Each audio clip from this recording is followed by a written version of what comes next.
Chapter 1080. Half an hour ago, when everything had just begun. London, the Astronomical Society Center building. Unlike the busy decision-making room and command center, the lounge on the top floor was quiet. This was originally a place for the representatives to rest for a short while, but London was attacked, and the Battle of the Worlds started so hastily, so the lounge was not as noisy as it used to be. Only in the corner, a few elderly people were sitting at the table, basking in the sun. Zoroastrian genealogy, frozen sea genealogy, Celtic genealogy, Assyrian genealogy, Scylla genealogy.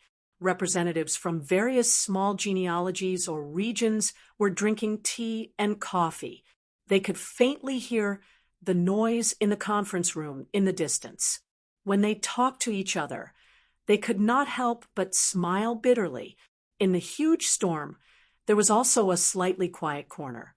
Those who had no hope of getting on the stage and were not important did not want to stay on the scene to accompany others.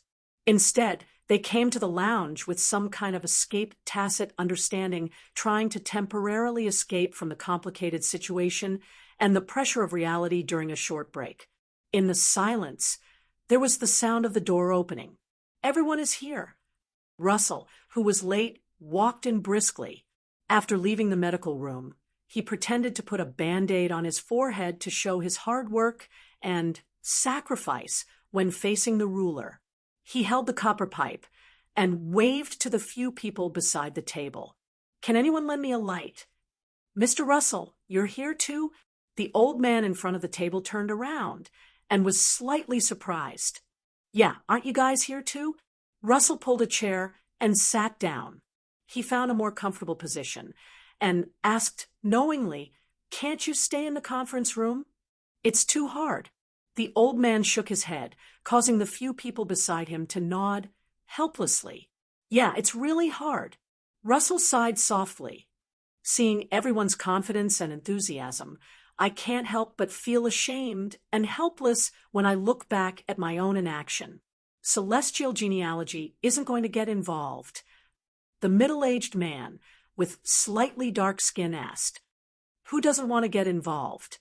"Unfortunately, I don't have that much capital." Russell smoked his cigar and thought of his students who were still in the abyss.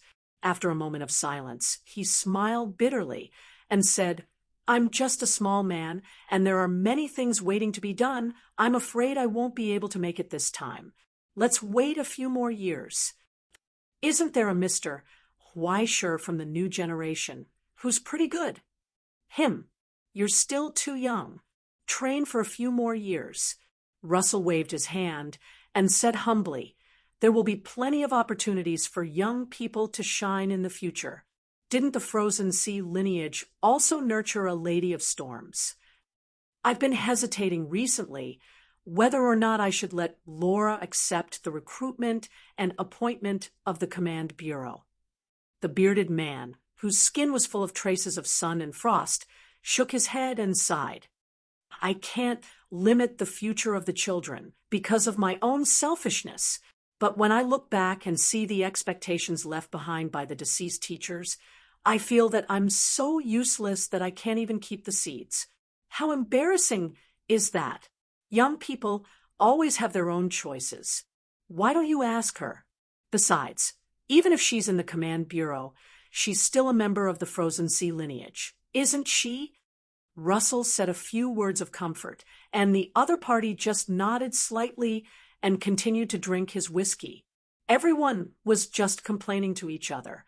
They didn't expect a few words to solve the problem. In the face of the command bureau's expanding and increasing power, any small lineage would intuitively feel the decline of their own influence and resources. If they didn't work hard to make some achievements, they might not have enough correction points to maintain one day even the inherited source books and the authority left behind by their ancestors would have to be sheltered under the roof of the Astronomical Association.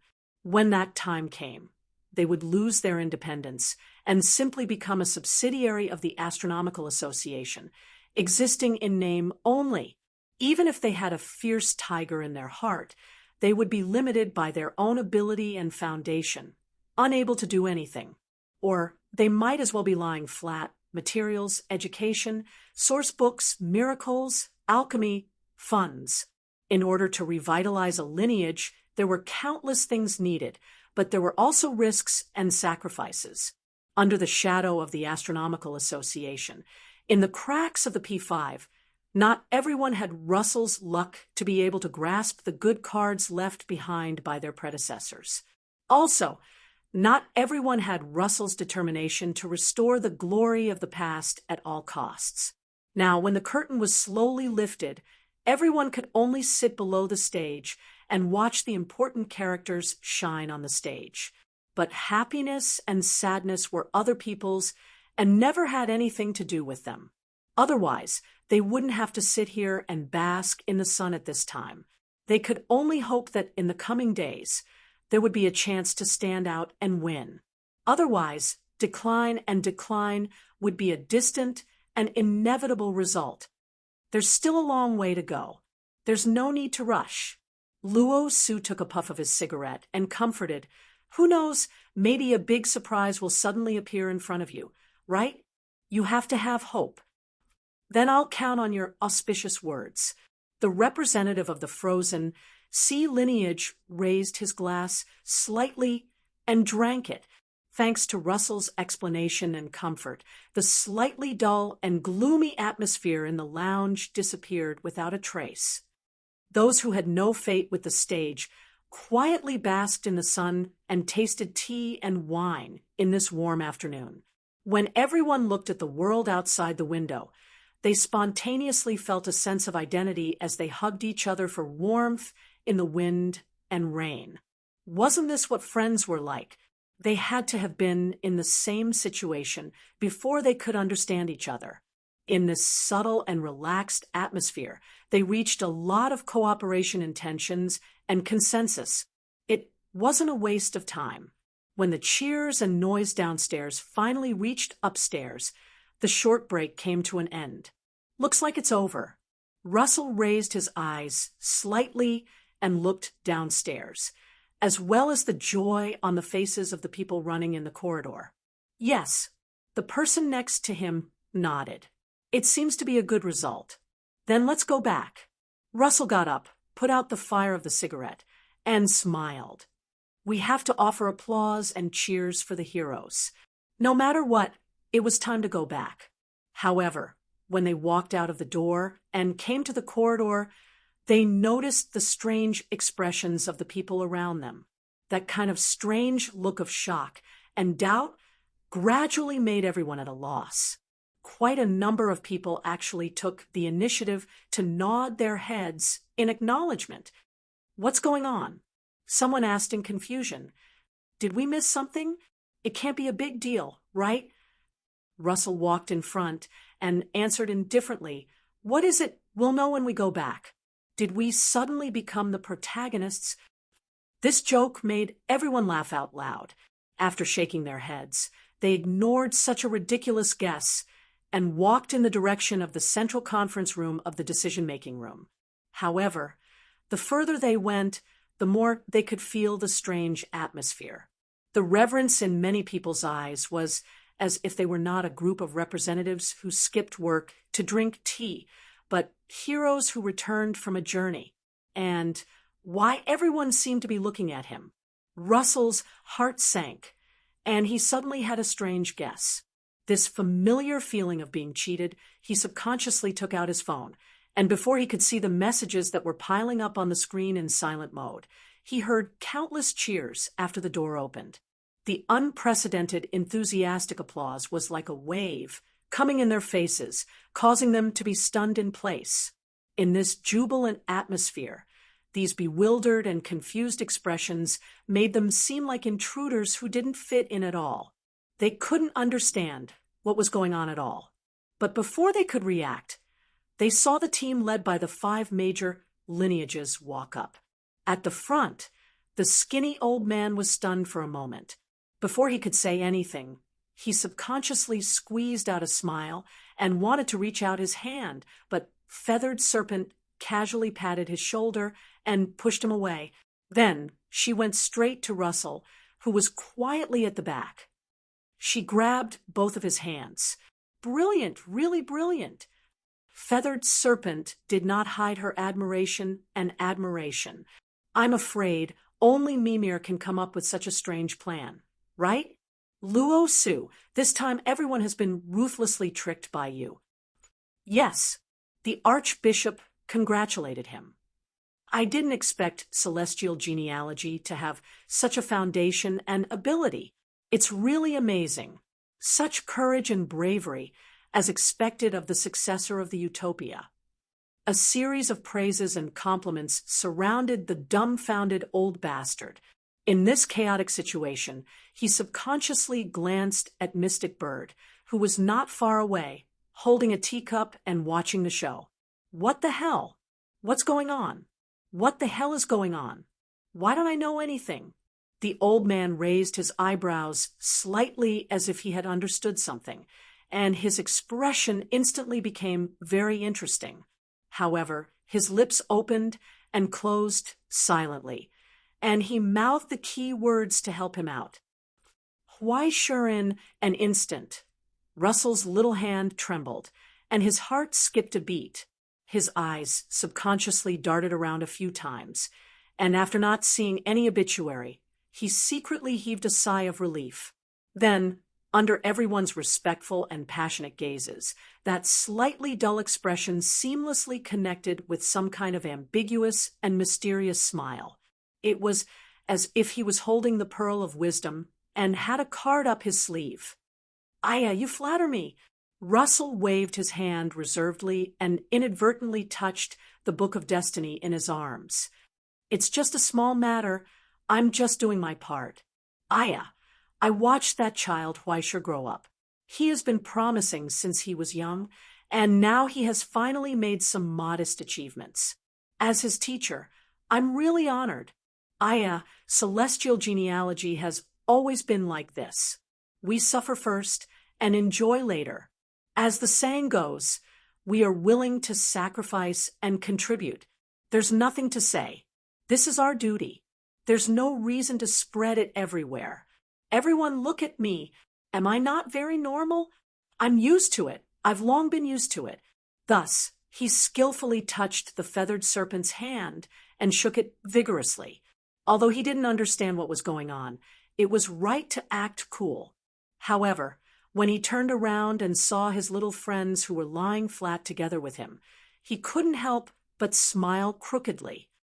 Sorry, I was just talking nonsense. Everyone, please don't take it to heart. It was just like the dog in class who said every day that he went home to play games, but got full marks at the end of the semester. When he held a script and went on stage to speak, he revealed a simple smile that could make countless people below the stage grit their teeth. People still have to be motivated. Look, as long as you work hard, there will always be gains. You have to have hope in your heart. Right. Finally, he waved his hand and said goodbye to the brothers who he had just met. Russell turned around and joyfully hugged the enthusiastic applause. Friends? No more friends. At the same time, in hell, in the deepest part of the dark abyss. Excuse me, have you seen my friend? Fu Songguang held the photo in his hand and showed it to the grotesque hell creature in front of him. She's lost. This is the one, small, wearing a white dress, about this tall. He gestured at the position of his chest and looked at the monster in front of him with anticipation. She should have just passed by here a few days ago. You still remember? Under the thunderous roar, the monster that had long been turned into charcoal twitched and twitched. It glared at the lunatic with grief and indignation in its eyes. Finally, it breathed its last, dead, in silence. Fu Songguang got up helplessly, turned around, and looked at the corpse-strewn hell behind him. He couldn't help but look up at the sky and sigh in a daze. I can't make it in time. That no-show. Where did she go? Chapter 1081. Name: Huaisher. Gender: male. Age: 19. Inspection complete. There are no errors. Confirmation of appointment. Clearance granted. In front of the quaint door, a stiff voice said to Russell, "Welcome to the Astronomy Club, Mr. Weischer." Yes, I did feel it. Russell adjusted his tie and nodded at the inspection program. Thank you. Then, after the door opened, he saw Jaeger's sour face in the office. It was as if he had worked overtime for half a year without a vacation, slept less than 4 hours a day, and had to face endless trouble. No, it was no longer as if. It should be said that it was. Seeing the old man walk in, Jaeger couldn't help but want to rub his face. I say, can't you just follow the procedures? This manual secretary was only installed 2 days ago. You can change it after only 2 days. Isn't that better? Russell calmly sat on Jaeger's favorite recliner and even turned around. He glanced at his old friend's twitching face and said, "Some programs exist to prove that they are shit. Look at the things you guys have created. Origin substance identification, voice identification, soul identification. What's the point of doing so many things? The purpose of a program is to follow it, even if... Okay, sometimes it's a pile of shit, but it's still better than being worse than a pile of shit." Jaeger took off his reading glasses, applied 2 drops of eye drops, and rubbed his numb face. Okay, come on. Tell me, what surprise did you prepare for me? What did you guys do this time? Look at you. It's as if we won't go out if we don't do something. Russell's eyes widened in surprise. The celestial genealogy has always maintained the safety and interests of the present realm. We never run amok. That's right, that's right. The utopia is law-abiding, adaptable, and innovative. As long as there's an astronomy meeting, there'll be no worries in the present world. Everyone will have a bright future. Okay? Jaeger was too lazy to argue with him. He asked directly, "What are you doing here? Didn't I ask you about the situation?" Russell chuckled and asked without any shame. "Everything is on the bulletin board. If you want to know, you can go to the bulletin board or install the Tomorrow News app. Those bastards published it half an hour before us. Bulletin board? Tomorrow's news? If I believe in those things, I might as well take a stroll in your lounge. To be honest, as long as there's whiskey and cigars, some members of the decision-making room will lower their guard to a terrifying degree." Russell shook his head unconcernedly. "You know what I want to hear? Jaeger. It's not those pompous words, nor is it a victory report used to coax children. It's the real situation." Jaeger was silent for a long time and stared at him. Finally, he could not help but shake his head and spread his hands. "Can you sympathize with me, my friend? I'm A.F. King's Secretary General, after all, not an intelligence dealer in the black market. I have my concerns and my difficulties. You can't come to my office as if you've gone to some gay club and expect everyone to take off their underwear and be honest with each other in 5 minutes. Say something that can be said." Russell dragged a chair over and sat down. He smiled. "I don't mind." Jaeger put down his pen and took a deep breath. He tried to resist the urge to pick up the pen and stab someone in the throat. He reached out and pointed at the 2 stacks of documents on the table that were almost half a meter high. "What do you want to hear? Victory report? Bad news? It's all here, Russell. You'll know at a glance. What else do you want to hear from me?" On his left, the victory reports were piled up like a mountain. On his right, the bad news enjoyed the same height and treatment. There was almost no difference. In the half a month since the start of the war, the increase of these reports had not stopped. While the two were talking, documents were constantly blown in through the vacuum pipe and piled up by the artificial retard who acted as the secretary. Relying on the outpost of the celestial genealogy and the expansion of the Silver Sea, a large number of ordinary people without souls were able to fight in hell. After gaining the geographical advantage, the shortage of manpower was greatly alleviated, but with the power of the present realm to contend with the entire abyss. No matter how great the advantage was, it still did not make people optimistic. At this moment, within the range of the entire depth of 30 meters, there were still fierce battles taking place on the battlefield. Between the border and hell, under the command of the Celestial Society, the present realm built a high wall, hoping that this deep tide could come to an end as soon as possible. The success of the battle against Boshuan gave the present realm a shot of confidence. On the battlefield, they finally did not have to face strange forces such as the Order of Corruption and the Serenity Society. They also did not have to worry that the souls of the sacrificed would be taken away by the abyss. The demonic wisdom was completely dispersed by the Continuation Institute, divided and removed, and carried out harmless treatment. It was estimated that after 2 cycles, it would be completely finished. At that time, the solidified souls scattered in the abyss would no longer be able to be united by the gravity of the abyss. Instead, they would gradually dissipate in the long flow and finally sprinkle between the infinite depths and hell, broken into pieces, and its core would be permanently preserved in the Continuation Institute's blockade, or gloriously become a part of it, assume the position of a research subject, and usher in countless messy experiments. Although it was always uncomfortable because of its mysticism and overly cruel style, you could always trust the Continuation Institute in terms of isolation. Half and half. It seems that no one has gotten serious yet. Russell sighed softly. I'm afraid the bad days are still long. The movements of the various factions are a bit big recently.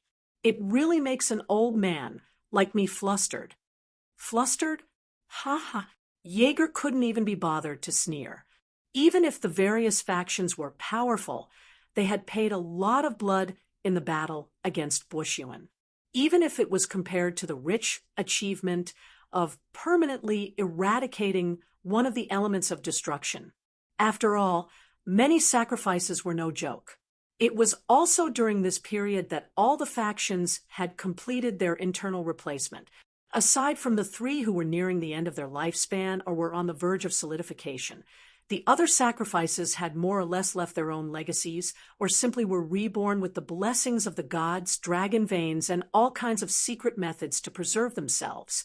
According to the style of the Continuation Institute, being a tool for a day was a tool for a lifetime. Their style was to make the best of everything. No one knew if the creators and grandmasters were truly sacrificed or if they were using this as an excuse to completely turn into a secret project. However, those guys would definitely not make a losing deal. The Egyptian factions were still shrouded in sandstorms. The pharaoh's tomb had its own defensive zone as stable as Mount Tai, and the situation announced to the public was equivalent to no situation.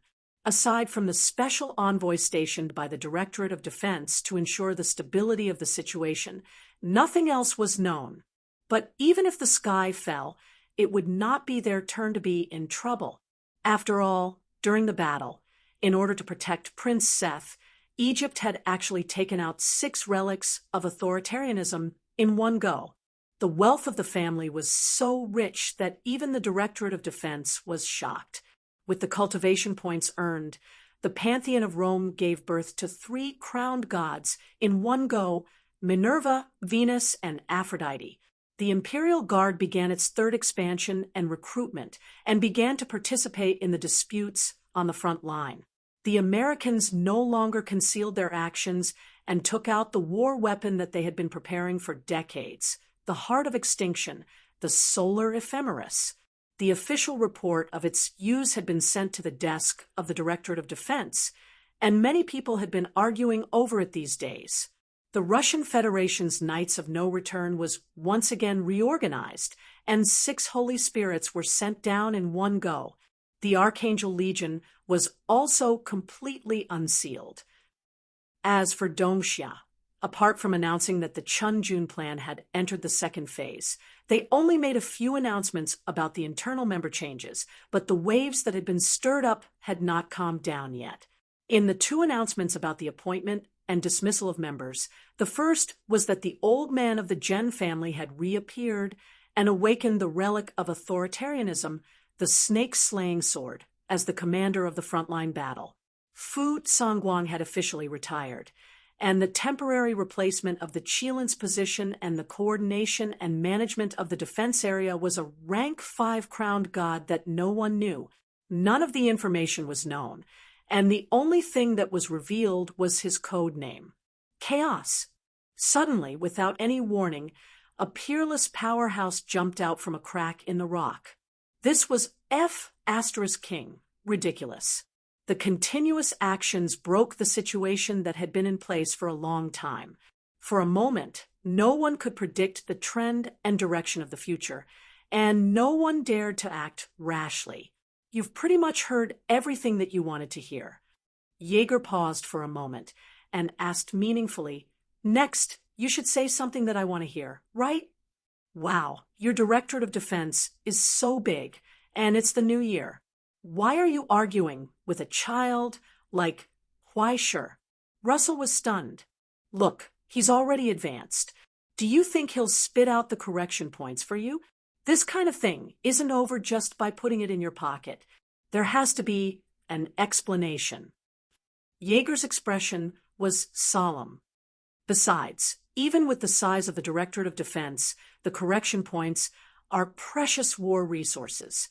Although the Directorate of Defense had accumulated an unknown amount of correction points through the maintenance and integration of the present realm in the past 70 years, the true number of reserves was still the most confidential of secrets. Besides, with a large reserve, the expenditure was also large. There were so many gaps every day when they opened their eyes. Even if they were to move around and tear down the east wall to repair the west wall, how long could it last? The gap would only get bigger. The battle against Boshuan a while ago could be considered as filling a huge gap in demand.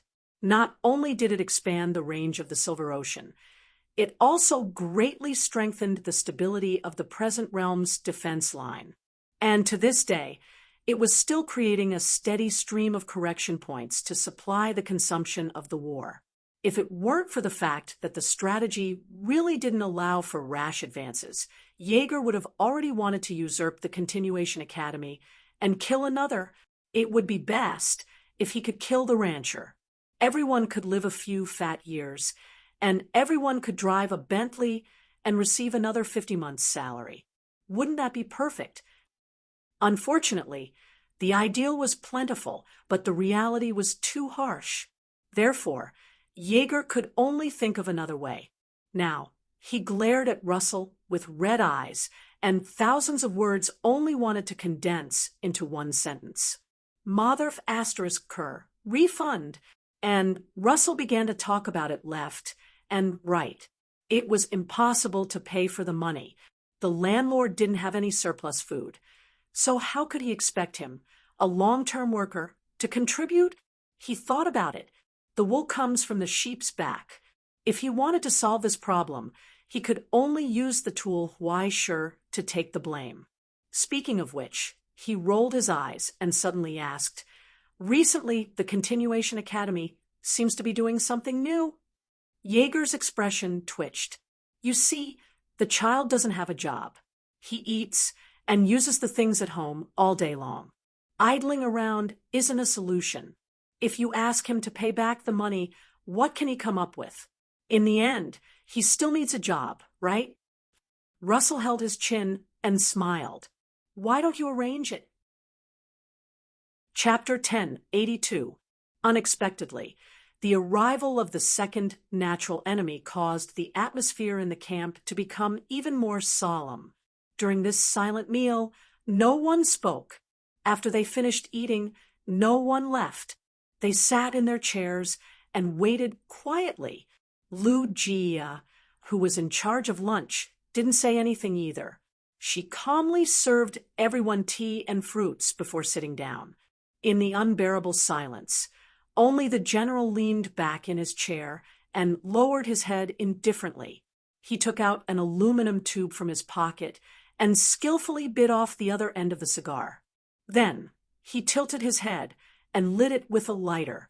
Beside his daughter, Chu Hai raised his head and glanced over. The cigar that just lit up with red light went out silently. The general frowned and lit it again. But this time, he couldn't light it up no matter what. When he put down the lighter and looked over with a frown, he only saw an innocent traveler holding a cup of water. There are children here. As an adult, you have to set an example. Chu Hai said, at least for America, right? America? I can't represent America anymore. I can't even represent myself. The general raised the shackles on his hands and looked at the extinguished cigar. He opened his mouth and bit off a section. Then he chewed on the spicy tobacco leaves and shook his head with a sneer. From the looks of it, the only meaning of education is to serve as an example. To be honest, I'm still discussing education with others in hell. Chu Hai smiled and glanced at a certain spot in the middle of the long table. He suddenly asked, "You've been waiting for so long. You can't just watch, right? Do you have any teaching experience to share?" Between Toronis and Ji Xiangtian, the two of them turned around in confusion. Instantly, they felt a chill spreading from their souls. Why didn't they notice it? Such an obvious target. Just like the mountains of bowls and chopsticks in the sink, the countless to-do lists on the office desk, and all the problems that were tossed aside and never paid attention to. It was so obvious, so impossible to ignore. Someone was sitting there. He was there from the beginning. It's just that you didn't want to see it. I hope everyone enjoy your meal. From the throat of the silent figure came the static sound of a speaker. It was like slowly pressing on a keyboard. He carefully chose his words and replied, "I don't wish to disturb." Age, unable to determine. Their gender could not be determined. It was impossible to judge his appearance. As for his name, there was no need to even mention it. That figure was covered in a biohazard protective suit. Even his face was covered in a thick gas mask. But what could the people present only rely on their vision to observe? Heart exploration, blind vision, soul resonance, intuition, everything, every observation method, when falling on that person, could only see an empty void. This is the first time we've met, or perhaps the second time we've met. Perhaps none of you have any impression of me, but I've interacted with all of you quite a few times. The representative from the Continuation Academy said. No, to be more precise, he was the Continuation Academy itself. Among the three major organizations under the Astronomical Society, he was the recorder of fate in the idealistic country, the director of the governing bureau, and the administrator of the Continuing Academy. You can use the most convenient way to call him Dean, or whatever you like. He didn't care. Anyway, there was no information, no records, and no news circulating in the outside world. The Continuation Court was very cautious in handling all information regarding this administrator, not only to protect him, but also for the safety of others. What he represented was the dark side of the Astronomical Society, all the ugly places in the present realm, and all the unknown distortions and destruction. Even Kieran himself rarely left the Continuation Academy and appeared in front of others because of the excessive distortion value he was tainted with. Indeed, it was just as he said. No one would have the appetite to eat anymore. The moment he appeared, an aura that was enough to drive ordinary people crazy continuously spread out from his body. Right where he was, the distortion of reality had already begun to occur. Even though he was in the deepest part of hell, flesh and blood wriggled under his feet. Behind the pitch-black eyepiece, there seemed to be countless bizarre illusions and nightmares flashing one after another. Under the heavy protective suit, The limbs wriggled abnormally. It was hard to tell whether this was an illusion or reality. Since we're here, we've eaten, and we've experienced the necessary hospitality. Now, it's time to talk business. Chu Hai held his chin and asked indifferently, I'm very curious. Why did the Astronomical Society rush us here? To explore the bottom of the abyss again. He paused for a moment and said seriously, I alone am enough for this kind of thing. There's no need for others to help, right? It wasn't that he looked down on others. It was that he was dissatisfied that the Astronomical Society arranged for his daughter to be in the team. Even though his daughter was stronger than countless people, as a father, how could he bring his daughter to the battlefield? Please don't worry. The number of people will exceed the requirement. The dean replied calmly. We must do our best. There must be no mistakes or failures. As he spoke, he raised his hand and opened the briefcase on the table in front of him. He took out a USB and inserted it into the port behind his head. The sealed memories were released again. After the backup consciousness went through 15 verifications, it was connected to his soul. Thus, the secret sealed in his mind was opened. It was unknown if he had recorded the speech in advance, but even his speech became smooth.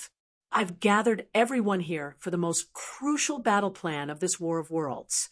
It's also the top secret of the Continuation Academy. He gave the answer in an electronic voice that was so stiff that it didn't have any fluctuations. The battle plan regarding destructive element, Wushuan. For a moment, the entire long table welcomed a long silence. Everyone stiffened for a moment and raised their heads in confusion. They suspected that they had heard wrongly. Impossible. Chu Hai was the first to shake his head. Wushuan is indestructible. The wisdom of the abyss is one with the abyss. If you want to eradicate it, you have to wipe out all creatures with brains in hell. That's not realistic at all. If the Buddha, who had once fused miracles and disasters, had an instant of eternity from nirvana, and had no traces or traces left behind by future generations, could be called enlightenment, then Wushuan was the opposite of obsession itself, the deep-rooted evil, the never-ending desire, the evil thoughts and malice that flowed out from the depths of the soul, and the cruel nature of all creatures for the rest of their lives, and even more, the demonic wisdom that was now spread throughout all hells in the abyss and worshipped by countless churches was the crystallization and result of eternal desire and desire in hell. Just like how a huge star would pull countless asteroids into its gravitational belt. As long as it existed, it would constantly interfere with the operation of the Silver Ocean. This gravitational force from hell was constantly spying on the Silver Ocean, looking for any opportunity that could be taken advantage of, and casting the haze from hell on the Silver Ocean from every opening.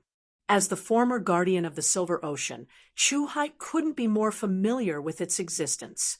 It was precisely because of this that he understood the absurdity of this plan even more. It's not the destruction of the body and soul, the dean replied.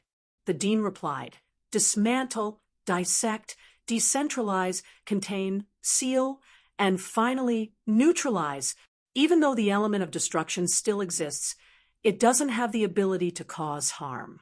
Minimize its interference until it is finally sealed and contained. Chu Hai shook his head. I won't talk about the success rate for now. How do you determine its location? Wushuan's paradise had never floated up. Even at such a moment, it was still hidden behind the waves of the deep tide, hidden in the deepest part of the quiet zone. That chaotic sea was the hotbed that nurtured all disasters, and at the same time, it was also a natural maze. If one barged in unprepared, they would only be lost in the eternal phenomenon of chaos with no way out. It's like a hydrological survey, Mr. Chu Hai. The dean replied. Day after day, we throw in dyed markers, and trace them back to the source until we determine the direction and destination of all the souls and origin substances. This isn't difficult. It's just a painstaking effort. A painstaking effort. It sounded simple, but no matter who it was, they could all feel the cruelty behind it. However, at this moment, no one asked what those dyed markers were. In the Continuation Academy, there were no legal or moral restraints because they were bound by eternal responsibility. Even death couldn't free them. Everyone was well aware of this. This isn't a whim, but a plan that can lead to success. The dean continued, with the approval of the precursor, we began the relevant experiments and calculations 80 years ago. 40 years ago, we completed the preliminary plan. 19 years ago, we completed the second review and derivation. 6 years ago, we obtained the support of the 5 permanent consuls and the participation of the 5 great lineages. The detailed battle plan was completed a year ago. Now, everything is ready, Mr. Chuhai. Including us, Chuhai asked with a smile that wasn't a smile. Including all of you. A stack of documents floated out from the dean's briefcase and landed on the table. On the documents were dozens of signatures that had been forgotten by the people involved. They were guarantees that they had signed themselves. All of you have already agreed, just before you set off. Perhaps. Chuhai coldly picked out a piece of paper and tore it to shreds. But don't forget, minors don't have the permission of their guardians. The legal documents they sign are not valid. At the time, you said the same thing. You objected, but you changed your mind. The dean took out another document stamped with Chuhai's seal, calmly telling him, after we showed you a certain possibility in the future 7 years later, the seal from the natural enemy was on that piece of paper. At the same time, the memories that the weapon grandmaster had personally sealed on the paper were also awakened. This caused Chuhai to sink into silence. He didn't say anything else. In the deathly silence, only the White Emperor's son looked around in confusion. He didn't know what had happened. He subconsciously pulled on his father's sleeve. However, Chuhai didn't respond. It was as if he was petrified. Take it easy. The general shook his head. Children have to grow up, eventually. Can you take care of her for the rest of her life? No, I can. Chuhai turned around and looked at the person who spoke. He finally stopped smiling, like an archaeologist holding a pickaxe and examining a specimen in front of him. He revealed a calm expression, as if he was in a working state. There was no sadness or joy under the gaze of those eyes. Everything was the will of the heavens, including death itself. It couldn't be resisted. That was the most ancient Eastern Xia's killing intent, rebellion, ambition, struggle, and even the ferocious god created by sin and death. Life and death were in the hands of a single thought. This was a weapon grandmaster. The general suddenly clenched his fists. How many illusions of death had that pair of eyes produced in an instant? Beheading, slicing at the waist, tearing apart a carriage, burning, dismembering, piercing the heart. Countless deaths descended on the soul and body from the illusions, bringing real pain. It caused that pair of eyes to suddenly widen and burn red. Cracking sounds could be heard. He was drenched in sweat. It was as if a blood-colored wave had appeared out of nowhere and covered the entire world, pushing everything towards destruction equally. After a long period of death, everything condensed into specimens and was excavated again. But very quickly, that hair-raising illusion disappeared without a trace. Chuhai had already lowered his eyes. He calmly put away the document, folded it, and finally put it into his pocket. It was as if he had regained his composure. But that terrifying mass that could no longer be hidden caused the bubble world behind the door to constantly emit waves of unbearable wails. Now, does anyone have any other questions? The dean asked. No one had any questions. It was just a war. Would anyone here want to turn around and leave? Long before the Continuation Academy chose them, they had already investigated them, for who knew how many years. Every one of them would accept their mission, accept this responsibility, and bear this sacrifice. There would be no exceptions. Although I have no other choice, as a father, I don't want my child to see me in such a terrifying state. Chuhai sighed softly and kissed his daughter's forehead, giving her his last blessing. When does it begin? He asked. Very soon. The dean opened the briefcase for the last time and placed an ancient phonograph on the table. When a brand new vinyl record was placed under the probe, ancient jazz music with some noise came from the brass speaker. In that instant, the illusory memory brought the plan from the Continuation Academy into everyone's soul. It was as if it wanted to imprint everyone's work into their instincts, down to their every breath. The dean lowered his head and looked at his watch, silently counting down, until the minute hand and the hour hand overlapped. He said, "Now." In that instant, the abyss wailed. Continuation Academy number 170. Record and test plan. Annex 03. Timetable. 1300 hours. 00. Destruction element. Bushuan battle begins. 1301. 02. Janus Gate opens, connecting to the palace of 10,000 demons.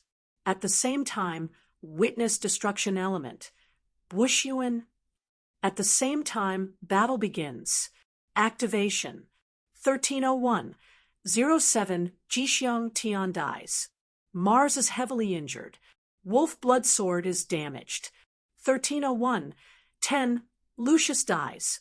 1301. 11. Lucius is heavily injured. She is replaced by Lucius. 1301. 13. Fu Tsangguang is heavily injured. Chuhai is heavily injured. Tauronus dies. Target Bushuan is heavily injured. 1301. 30. Bushuan is reborn. Activation is successful. 1301. 41. Abnormal fluctuations in the trajectory of time are detected. Bivros begins to correct. 1302. 00. Bushuan splits. The plan enters the second phase, the sixth candidate. 1302.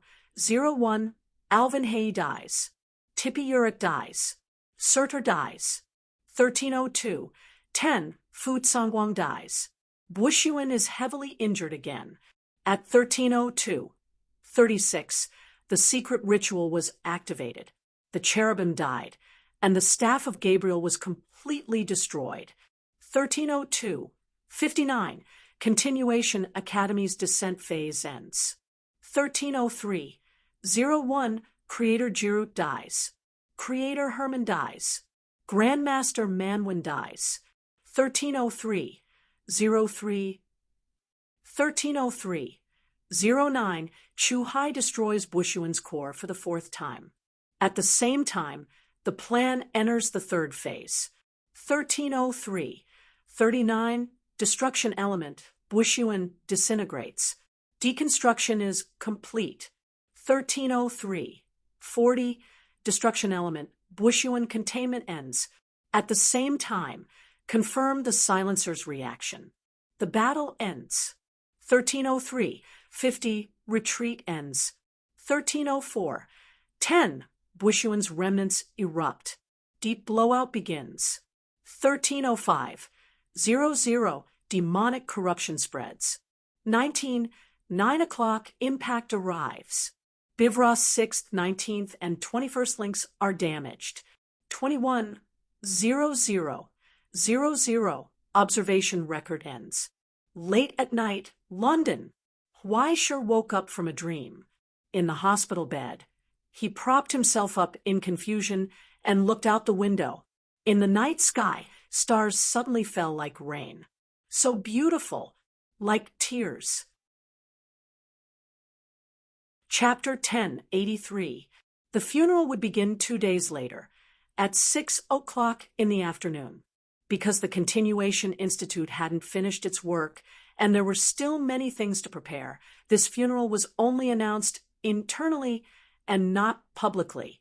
In addition to the representatives and members of the major genealogies, as a member and successor of the celestial genealogy, Weischer also received an invitation from the Secretariat under Russell's arrangement to attend with Russell as an accompaniment.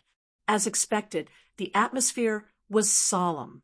In the spacious auditorium, under the projection of reality, all the participants were calm and serious. They sat in their seats and didn't say a word. Their natural enemy, Chu Hai, sat silently beside the mystic bird and silently stared at the names engraved on the wall. The siblings, Lucius and Lucia, were still receiving treatment in the Continuation Institute and couldn't come in person. Originally, Weischer thought he could see Elder Luo, but the old man who looked coldly at life and death didn't come. After he got what he wanted from the Astronomy Society, he returned to hell again. He didn't even see Weischer's face. He only left him a note, asking him to tell Luo Xian where he went when he saw her. He didn't want to say more about the inside story. Weischer sighed and put away the note.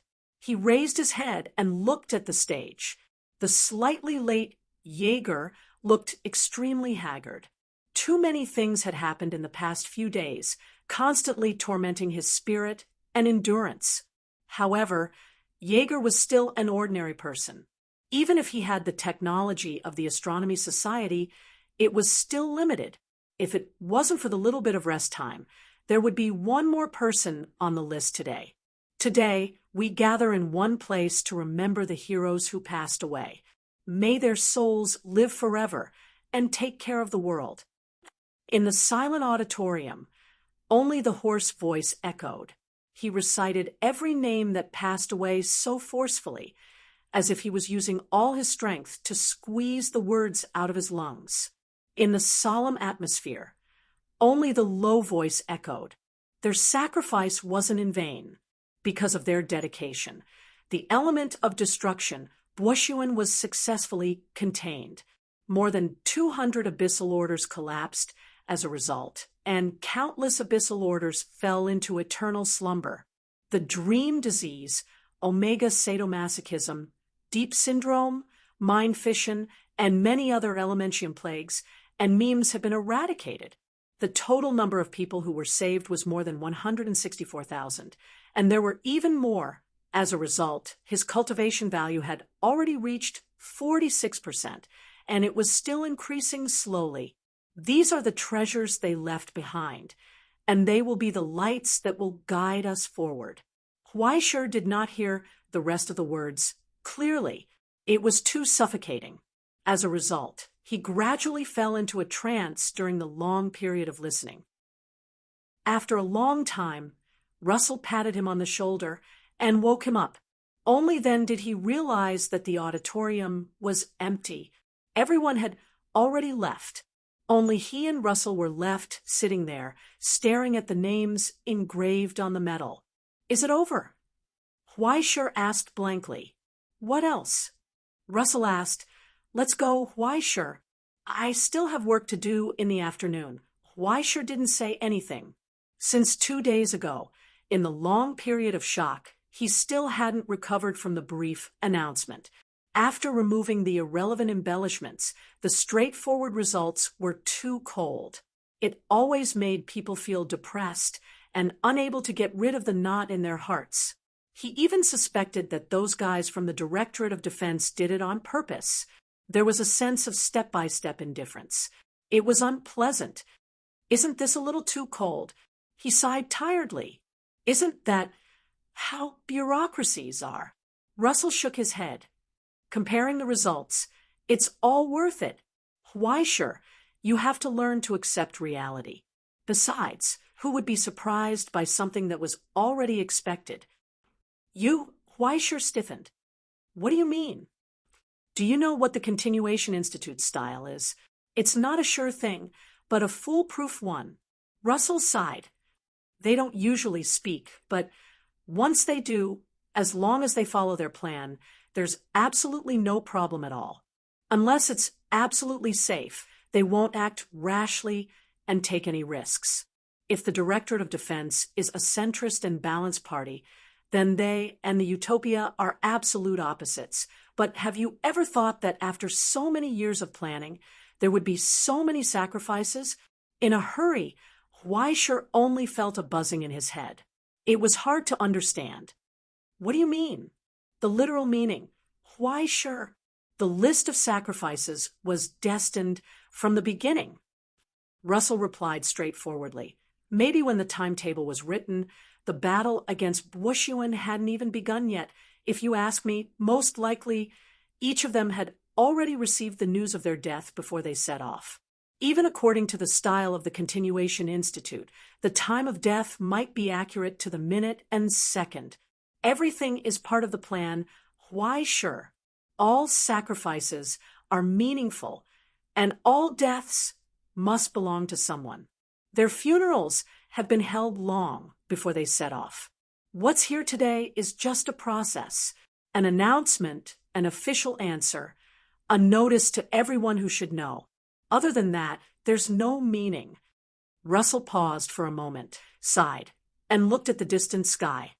Because the people who really need a funeral are not here. When the mighty bell rang in the sky, countless white pigeons rose into the air. At this moment, Doomsday, Rome, Egypt, America, everything in the present world ushered in silence again. It was like a moment of silence of compassion. An elegy was played, with so many sacrifices and miracles as the price. With the cultivation points brought about by this battle as a sacrifice, with the three great mystic instruments as a guide.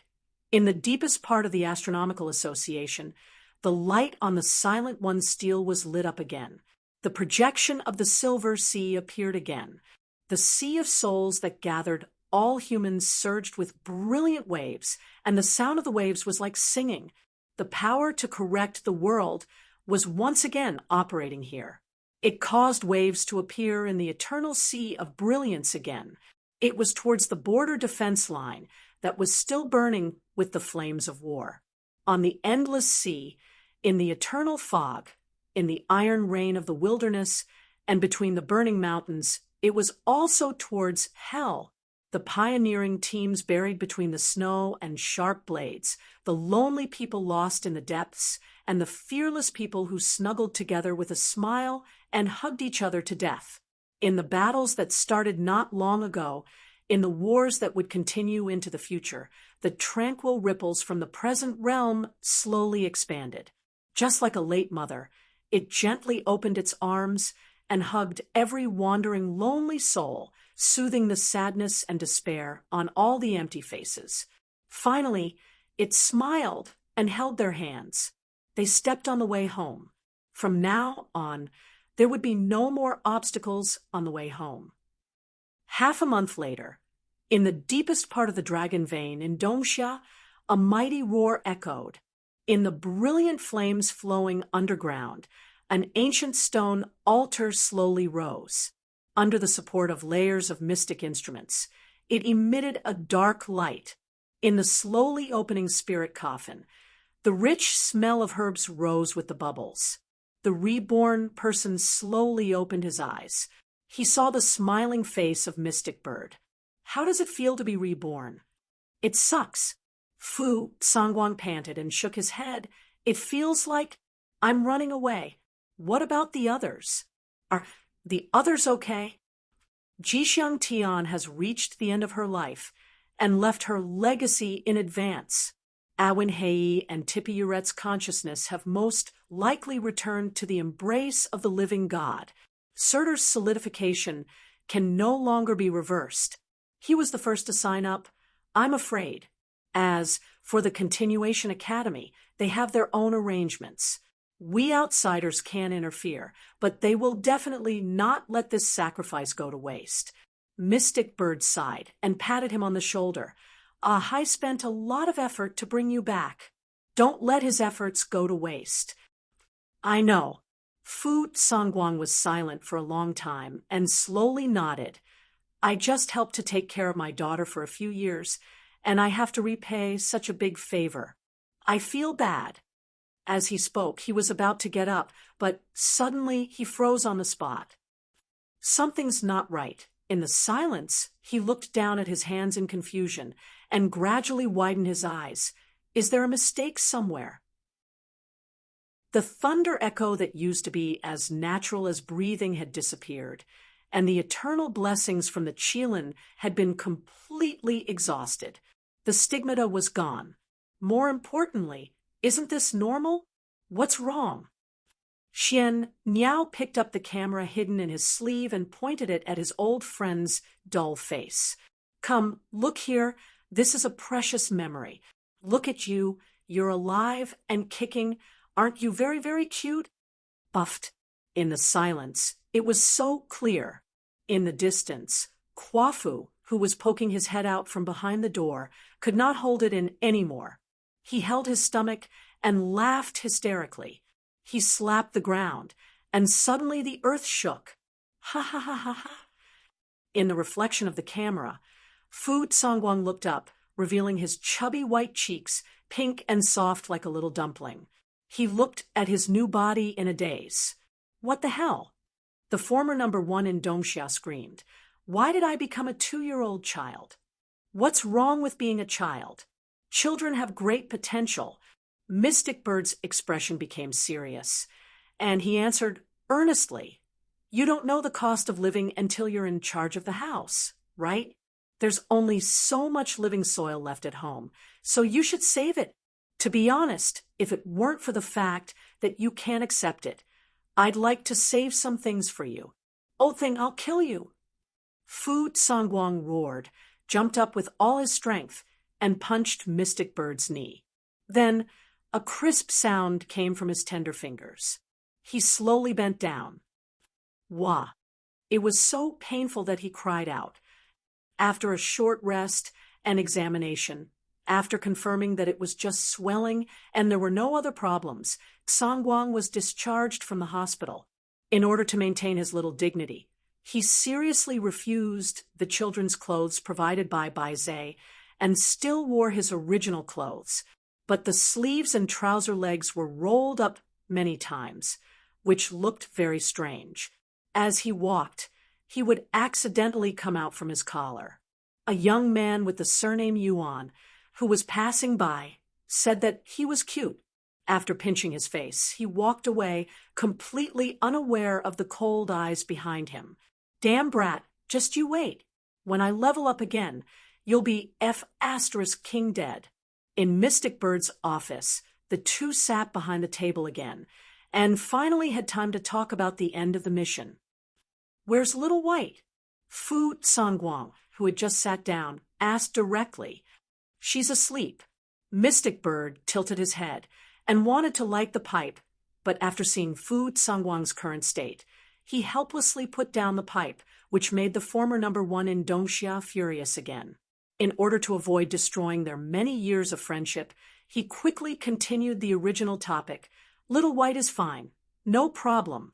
But after seeing you die with her own eyes, she went through nirvana when she came back, so she'll probably sleep for a long time this time. It seems that she's too sad. There's no way to hide it from her. Fu Songguang shook his head, and his tender face showed an unusual vicissitude. What about the death trial? What about the death trial that was supposed to happen 7 years later? Mystic Bird was silent for a long time, and he wanted to say something but stopped. Fu Songguang's eyes widened, and he almost crawled up from the chair and stood on the table in disbelief. Hey, I've already died once and even took out the Kirin. It won't be a waste of effort, right? Don't worry. It won't be a waste. Mystic Bird's expression was complicated, and he waved his hand. 60% of 100% is no longer absolute. Plus, there's still a high, so there won't be any problems. That's more like it. Fu Songguang breathed a sigh of relief and sat back on the table and snorted. I've told you many years ago, weapon grandmasters are like drinking poison to quench thirst. Not only is it against the heavens, but it will also bring disaster to your descendants. And if you're not careful, your whole family will die. But you just didn't listen. You insisted on letting a high level up. Now you regret it, right? What else can I do? Mystic Bird asked. Back then, Luwu died. And you know what the Dongsha system was like, right? Even you risked your life to cultivate the divine art in reverse. And you won't allow others to sacrifice themselves. Fu Sangwang did not speak. For a moment, both of them fell into silence. However, compared to the solemn atmosphere before, the atmosphere was much more relaxed now. Finally, the great trouble left behind back then was gone. So many years of waiting, so much planning and preparation. And with this achievement of eliminating the element of destruction, the correction value obtained offset the originally increasing calamity. 7 years later, the calamity of solidification had disappeared, but on the other hand, it had become the Red Luan star movement, and it pointed to a certain guy that made Mystic Bird's teeth ache. F***CK. This was what made Mystic Bird feel the most uncomfortable. He had calculated and calculated, yet he had missed the most crucial point. Could this be fate? Wasn't this a little too outrageous? Thinking of this, he subconsciously raised his head and looked at the ceiling, and then Fu Sangwang kicked him in the face. Stop looking, you don't have much time left, and you're still looking. Fu Sangwang glanced at his calm expression and couldn't help but get angry. What can you see if you look at it every day? I just hope that I can see the future. Mystic Bird was silent for a long time, and then he shook his head. Be prepared, Sangwang, we don't have much time left. The signs of chaos had already appeared. Even if he couldn't see anything clearly, he could feel that more cruel, more ferocious, and more dark changes were slowly brewing in the rolling tide of fate, gradually attacking this world. No one knew how much time was left for them. It's useless to think too much. You can only scare yourself. Fu Sangwang tried to tiptoe and patted his shoulder. When we old people are all dead, the young people will have grown up, and the future will be handed over to them. Who said that? I can still work for another 30 years. 30 years? Hee, you can barely hold on for another 10 years. It's right to not lose in momentum. Look at celestial genealogy. She's so skilled in this. I've learned it. Forget it. That's called bravery in the face of battle. You can't learn it like this. In this long afternoon, dust rustled from the sunlight outside the window. Occasionally, when he was dealing with things, Mystic Bird couldn't help but lower his head and look at the deepest part of the dragon vein, the slender silhouette among countless streams of light. Under the shadow of the giant vermilion bird's wings, the girl was quietly sleeping, immersed in a long dream. Lightning faintly appeared around her body. Only one step left. The last step, sleep, sleep. When you wake up, you'll grow up. Mystic Bird smiled expectantly and whispered his wish. He threw away the haze that was transferred to his future as a price and didn't care about it anymore. No matter how much darkness there was, it was still darkness, and there wouldn't be any change. It didn't matter if he sank deeper or shallower into the quagmire, but light only needed pure light, and it couldn't be tainted with a trace of flaw.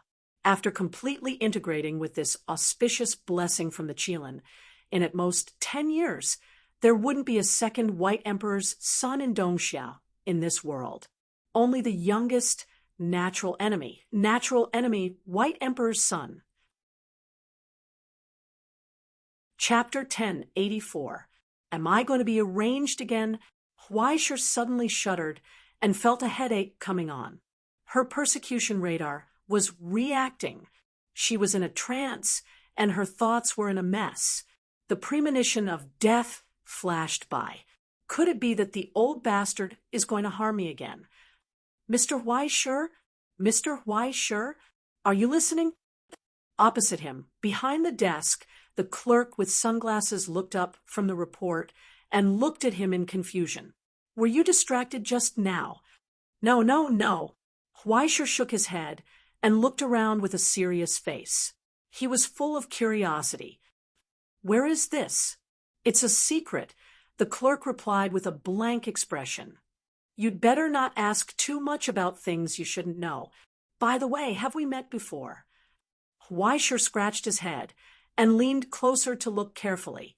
He reached out and took off the huge glasses on the clerk's face. He was stunned.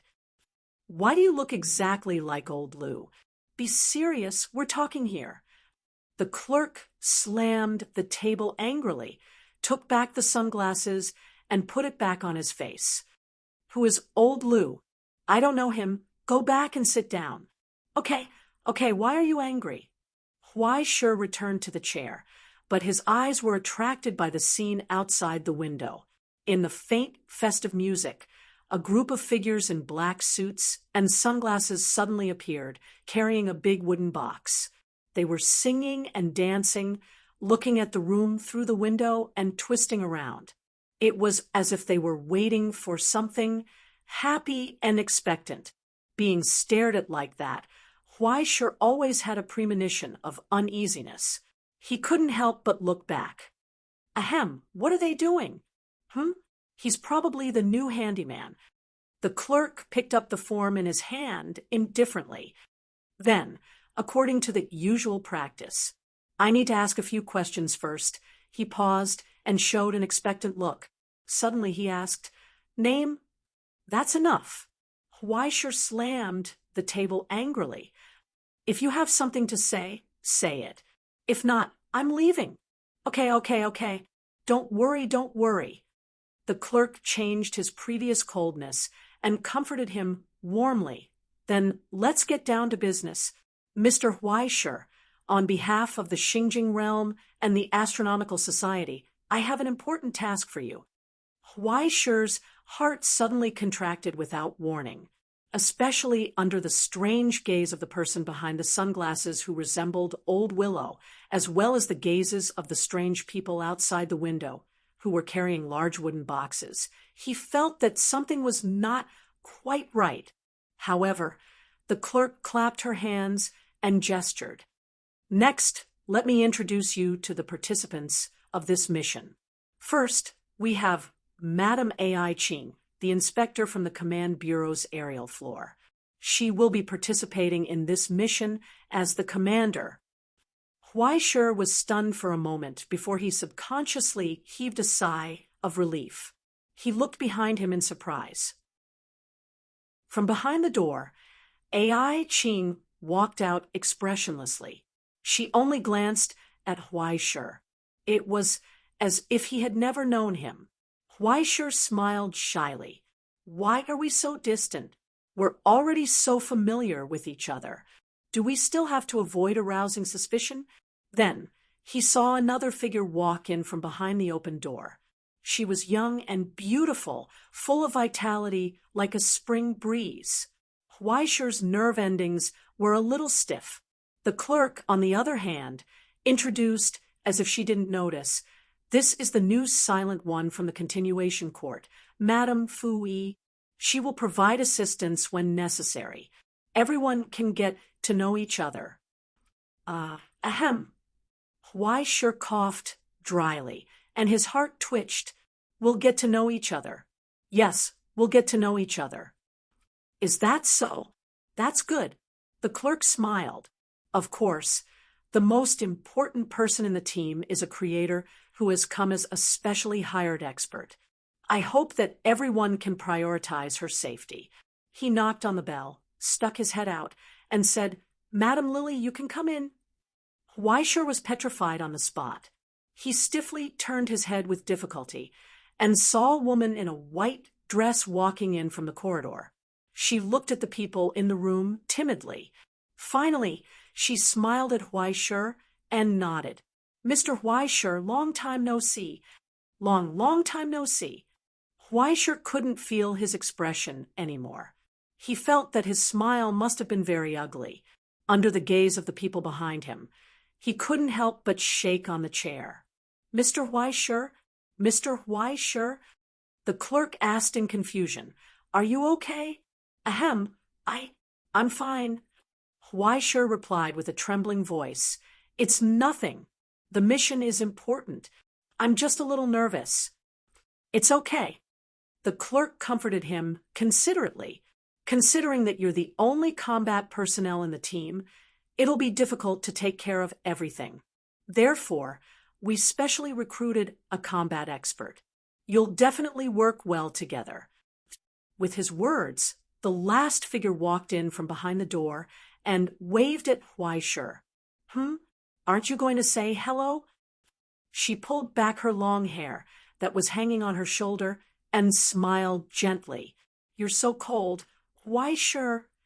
"As senior sister, long time no see." Huaishur greeted her in a hoarse voice. He tried his best to suppress his urge to cry out of fear. He sat on the chair and shivered. He only saw that the few strange people outside the window had already started singing and dancing again. They seemed to be approaching, and approaching again. They were almost lying on the edge of the window. He looked inside. He waved at Huaishur, indicating that the young man should hurry up and join them. "Everyone, let's dance together and be happy." As there's no need to talk too much, Huaishur raised his voice and tried his best to put on a serious expression. "This is a combat mission. I can't wait to sacrifice my heart for the present. It's all here." The clerk put a thick document in his hand and patted him on the shoulder. "My work is done here. Everyone can take their time to look at it. I'll take my leave first." After saying that, she didn't wait for Huaishur to urge her to stay. Under Huaishur's desperate gaze, she quickly left. She even very considerately closed the office door for him. In the end, only a meaningful smile was left. Dead silence. In the dead silence, no one spoke. They just quietly looked at him, looked at him. Huaishur's hands that were holding the document trembled constantly. He was sweating profusely. "What about the mission? Didn't you say you wanted to take a look?" Ai Ching asked. "Why don't you open it?" "Yes, I'm also very curious." Luo Xian nodded and smiled gently. What kind of mission can require so many people to take action? Huaishur swallowed his saliva. He lowered his head and opened the first page of the hard-shell document with trembling hands. Then the 72-pound thick scarlet font suddenly rushed to his retina, leaving a mournful brand like a bloodstain, bringing despair and alarm engraved in his soul. "What's wrong?" Fu Yi asked. "Why aren't you saying anything, Huaishur?" "Is there a problem?" Lily asked worriedly. "Mr. Huaishur, you look so pale." Huaishur, panting, raised his head tremblingly. Cold sweat dripped down his face like tears. In his hand, on the cover of the trembling document, a scarlet title was written, "Scumbag Huaishur's Execution Combat Operation." At that moment, he saw on those pretty faces some cold, some gentle, some pure, and some simple, a kind of terrifying smile that made one's liver and gallbladder appear at the same time. Huaishur's frightened face was reflected in the empty eyes without any light. Then, amidst the jubilant music outside the window, axes, hammers, swords, and spears were slowly raised. Bit by bit, they closed in on Huaishur, closer and closer, until the shadow swallowed up that despairing face. Huaishur closed his eyes and only had time to cover his face and scream, "Don't come over!" Suddenly, he bounced up from the sofa in the office, and the blanket on his body slid to the ground. The girl next to him was also stunned, and she retracted her hand that had just been quietly stretched out as if she had been electrocuted. She didn't know what had happened. Teacher? Yuan looked at Huaishur's tearful face in surprise and worry. "Are you okay?" Huaishur gasped in horror and looked around. After a long time, he found that he was in the office of the ivory tower on his sofa. He was perfect from head to toe, without any wound. Outside the window, the morning sun shone in. Birds were singing and flowers were fragrant. As for what had happened just now, it was just a dream. It was a dream, just a dream. Ha ha, ha ha ha. Weisher wiped the cold sweat and tears from the corners of his eyes and couldn't help but laugh out loud. Nothing, just, had a nightmare. He raised his trembling hand and waved it slightly, forcing a smile. Don't worry. Well, okay. Seeing that he didn't seem to notice anything, Yuan seemed to be relieved. When Weisher asked her why she was in his office, the girl who acted as a guest secretary coughed twice with a serious expression and picked up the document in her hand. The notice has just arrived. A special agent from the administration responsible for coordinating border missions will arrive at the Ivory Tower at 10 o'clock tomorrow morning. We need to prepare a reception. Well, after all, he is a special agent from the administration. Just treat him well. Weisher took the notice and glanced at the name casually, and the smile on his face stiffened. AI Chin. Teacher? Yuan asked uneasily. Are you okay? Ahem, I'm fine. Weisher raised his voice and replied. As your teacher, I'm fine. Yuan looked at him, suspiciously picked up the schedule, and reported. In addition, a group of preparatory members from the Continuation Academy will come here today for a short investigation and internship mission. The relevant authorities have sent us a note, hoping that we can guarantee their safety. Ahem, well. After all, it's the continuation. Weisher just took the schedule, and the smile on his face stiffened, and he couldn't help but collapse. That list, the middle of the list. He saw the name at a glance. Fu. He only felt his ears begin to buzz, and his blood pressure skyrocketed. Is there anything else? His smile had become uglier than crying. I need to rest. There is a meeting that you need to attend in person. It's about the cooperation agreement between the Ivory Tower and the Border Dark Net. The relevant representatives will arrive at noon today. Weisher's vision went black. He raised his hand, took a deep breath, and asked in a trembling voice, "What's the name of the representative?" It's strange. It's not written on it. Yuan checked the display on the screen and turned it over to show Weisher. There's only a sign, and it says, Hila. Then she saw a rare sight. Her own teacher started to twitch crazily as if he had been electrocuted, like a maggot that was about to die. Teacher? In the end, she couldn't restrain her worry and reached out to touch Weisher's forehead. What's wrong with you? You want to see a doctor? No need. Weisher resisted the urge to cry, covered his face, and choked. There's no saving me. Don't panic. Weisher, don't panic. It's just a pure coincidence. Don't panic. Look at the bright side. At least, while his mind was buzzing, he suddenly felt the phone in his arms vibrate. After he opened the app with difficulty, a selfie popped up. It was from White City Station. Luo Xian smiled at the camera. 5 more hours. We'll reach the Ivory Tower. Do you want to have afternoon tea together?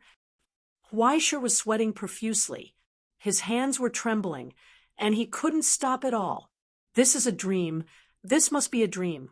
That's right, Weisher, don't panic. He repeatedly talked to himself, comforting himself as he trembled. But when he looked up and looked out of the window, he couldn't see the strange people who were happily twisting around with the coffin. There was only a slender figure. She was lying on the balcony, eating an ice cream cone, watching all of this, and clicking her tongue in wonder. It was as if she smelled the beginning of a good show. Tangi, uninvited. What's wrong?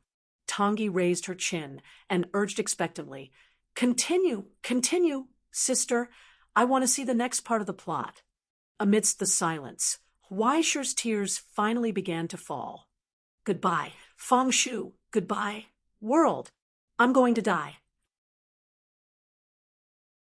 Chapter 1085. It was impossible for him to die. As the saying went, as long as one was not killed, one could live. The most important thing now was not to panic. Huai Shi ran around the office several times like a race before he finally calmed down, at least on the surface. In short, calm down, Huai Shi. The Lord God would never send someone to die. F***CK, the Lord God. His mind was in a complete mess now. In a trance illusion, he saw a blind man with tattoos all over his body breaking the world with a punch, laughing at the heavens. Huai Shi shook his head hard, but then he saw a figure carrying a zither and dancing disco turn around from his side. Damn. He's not far from schizophrenia, isn't he? In short, don't worry, sit down and take a deep breath. Huai Shi used up all his reason in this life to resist the urge to cry and jump off the building. He sat on the sofa and closed his eyes. After a little thinking, careful analysis, and serious consideration, he came to a conclusion. Damn, I'm dead. There's only one way left. He suddenly opened his eyes and slammed the coffee table, scaring Yuan, who was not far away, to drop her phone on the ground. On the screen was a half-text message sent to Dr. Yisu at the school clinic. What should I do if the teacher goes crazy? I'm waiting online urgently. Yuan hurriedly picked up the phone and was about to explain, but she saw Huai Shi appear in front of her with a strange and dignified expression. Two big hands pressed on her shoulders, with a familiar warmth. So close. In an instant, the girl's face burned red, and she subconsciously moved back a little. Teacher, too close to. Yuan. Huai Shi raised his voice and said seriously, Ah. The girl was stunned. You have to remember. Huai Shi pressed on her shoulders and told her seriously, I'm sick. Ah. Yuan was stunned. Yes, I'm sick. Huai Shi nodded, as if he was persuading himself. His expression was ferocious. It's a very serious illness. I can't be cured. Ah. Yuan subconsciously crushed the phone in her hand.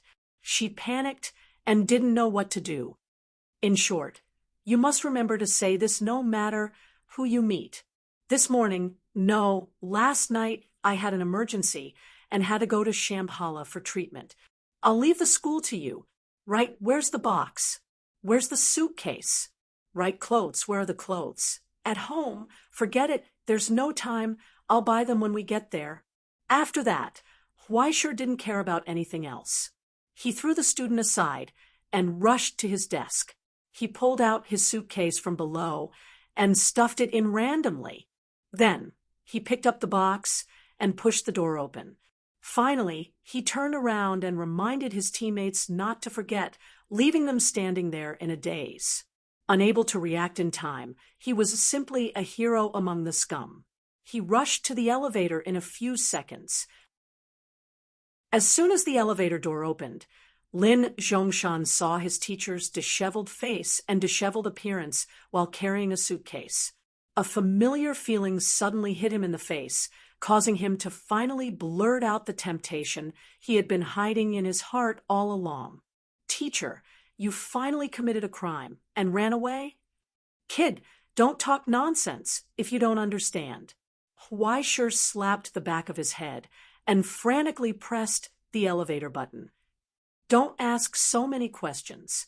Anyway, I have something to do, so I'll leave first. Right, do you have any change on you? Lend me some to buy the ticket. As he spoke, he directly took out his wallet from Lin Zhongshan's pocket. But after rummaging for a long time, he found that other than less than 200 yuan in change, there was only 2 coins. Why are you so poor? Where did all the money you earned from committing crimes go? Why don't you help your teacher a little? Cough, Yao Xiang said that she would keep it for me first. Lin Zhongshan guiltily looked away, making Huai Shi very angry. Being so strict with his girlfriend at such a young age, He definitely won't have a bright future. Tell me, how did your teacher teach? Such a disciple like you. Anyway, 200 yuan. 200 yuan is fine. I'll make do.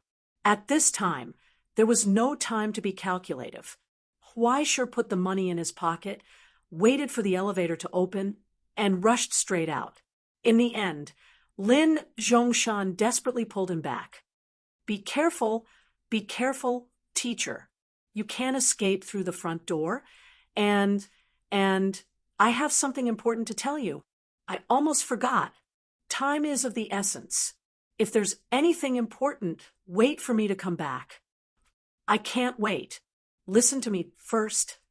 Don't say any more. I'm leaving first. Huaisher shook off Lin Zhongshan, who was desperately dragging him back, and rushed straight out of the front door. But right in front of the front door, his sorry footsteps came to an abrupt halt. A sudden break, and the ear-piercing sound broke the silence. Behind him, Lin Zhongshan covered his face in despair, and Huaisher was sluggish, petrified, and shattered on the ground. It was as if he had fallen into an ice cave. Right in front of the front door, an aluminum suitcase unique to the astronomy club cast a pitch-black shadow.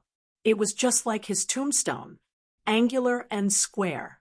And right next to the suitcase, the expressionless commissioner of the astronomy club raised his head from his cell phone and looked at him. He was slightly stunned, and then gradually came to a realization. Are you going out? AI Ching asked curiously. Did I come at a bad time? No. The corners of Huaisher's eyes twitched, and he resisted the urge to collapse on the spot. With great difficulty, he squeezed out a flattering smile. Aren't you coming tomorrow? This is a surprise inspection. Huaisher. AI Ching sighed, helplessly. To be able to send a report notice in advance is already giving you a lot of face. Do you really want everyone to agree on a time to come and go through the motions? She paused for a moment and glanced at Huaisher's disheveled appearance, and behind him, the suitcase that was trying to be stuffed into Lin Zhongshan's hands. Her gaze became sharp. Where are you going? Are you going somewhere far away? Huaisher trembled as he wiped off his cold sweat and looked back at Lin Zhongshan's house. Right, where are we going? Oh, right, take a walk, take a turn, exercise. Isn't it because the student is lazy and has no motivation to eat all day, so I want to force him to exercise. Weight training. Use the suitcase to carry weights. AI Ching smiled. Yes, at this point, there was no other way. Huaisher could only harden his heart and put the suitcase into the arms of Lin Zhongshan's house. You see, take to live, use to live. It's expensive to buy a dumbbell. Isn't it, little 19? Yes.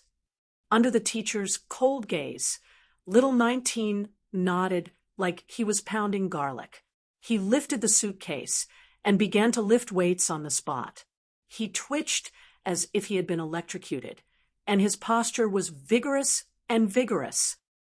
Oh, this exercise method is wonderful. I will write it in the observation log later and suggest that the decision-making room promote it. AI Ching seemed to believe him, nodding slightly, but then she asked directly, why do I feel that you are avoiding me? No, it's nothing. When I knew you were coming, I couldn't be happier. How could I run away? Huaisher wiped his cold sweat, turned back, and kicked the student. Right, little 19, hurry up and say hello to your sister. How can you be so rude? Lin Zhongshan almost shed tears. Damn it, which one of us took the road of evil karma, being a tool and a scapegoat, really inhumane. Hi, Miss AI. Miss AI. He squeezed out a guilty smile with difficulty, like Huaisher. After AI Ching glanced at him, she nodded with understanding. I was wondering why he turned around and ran after seeing me.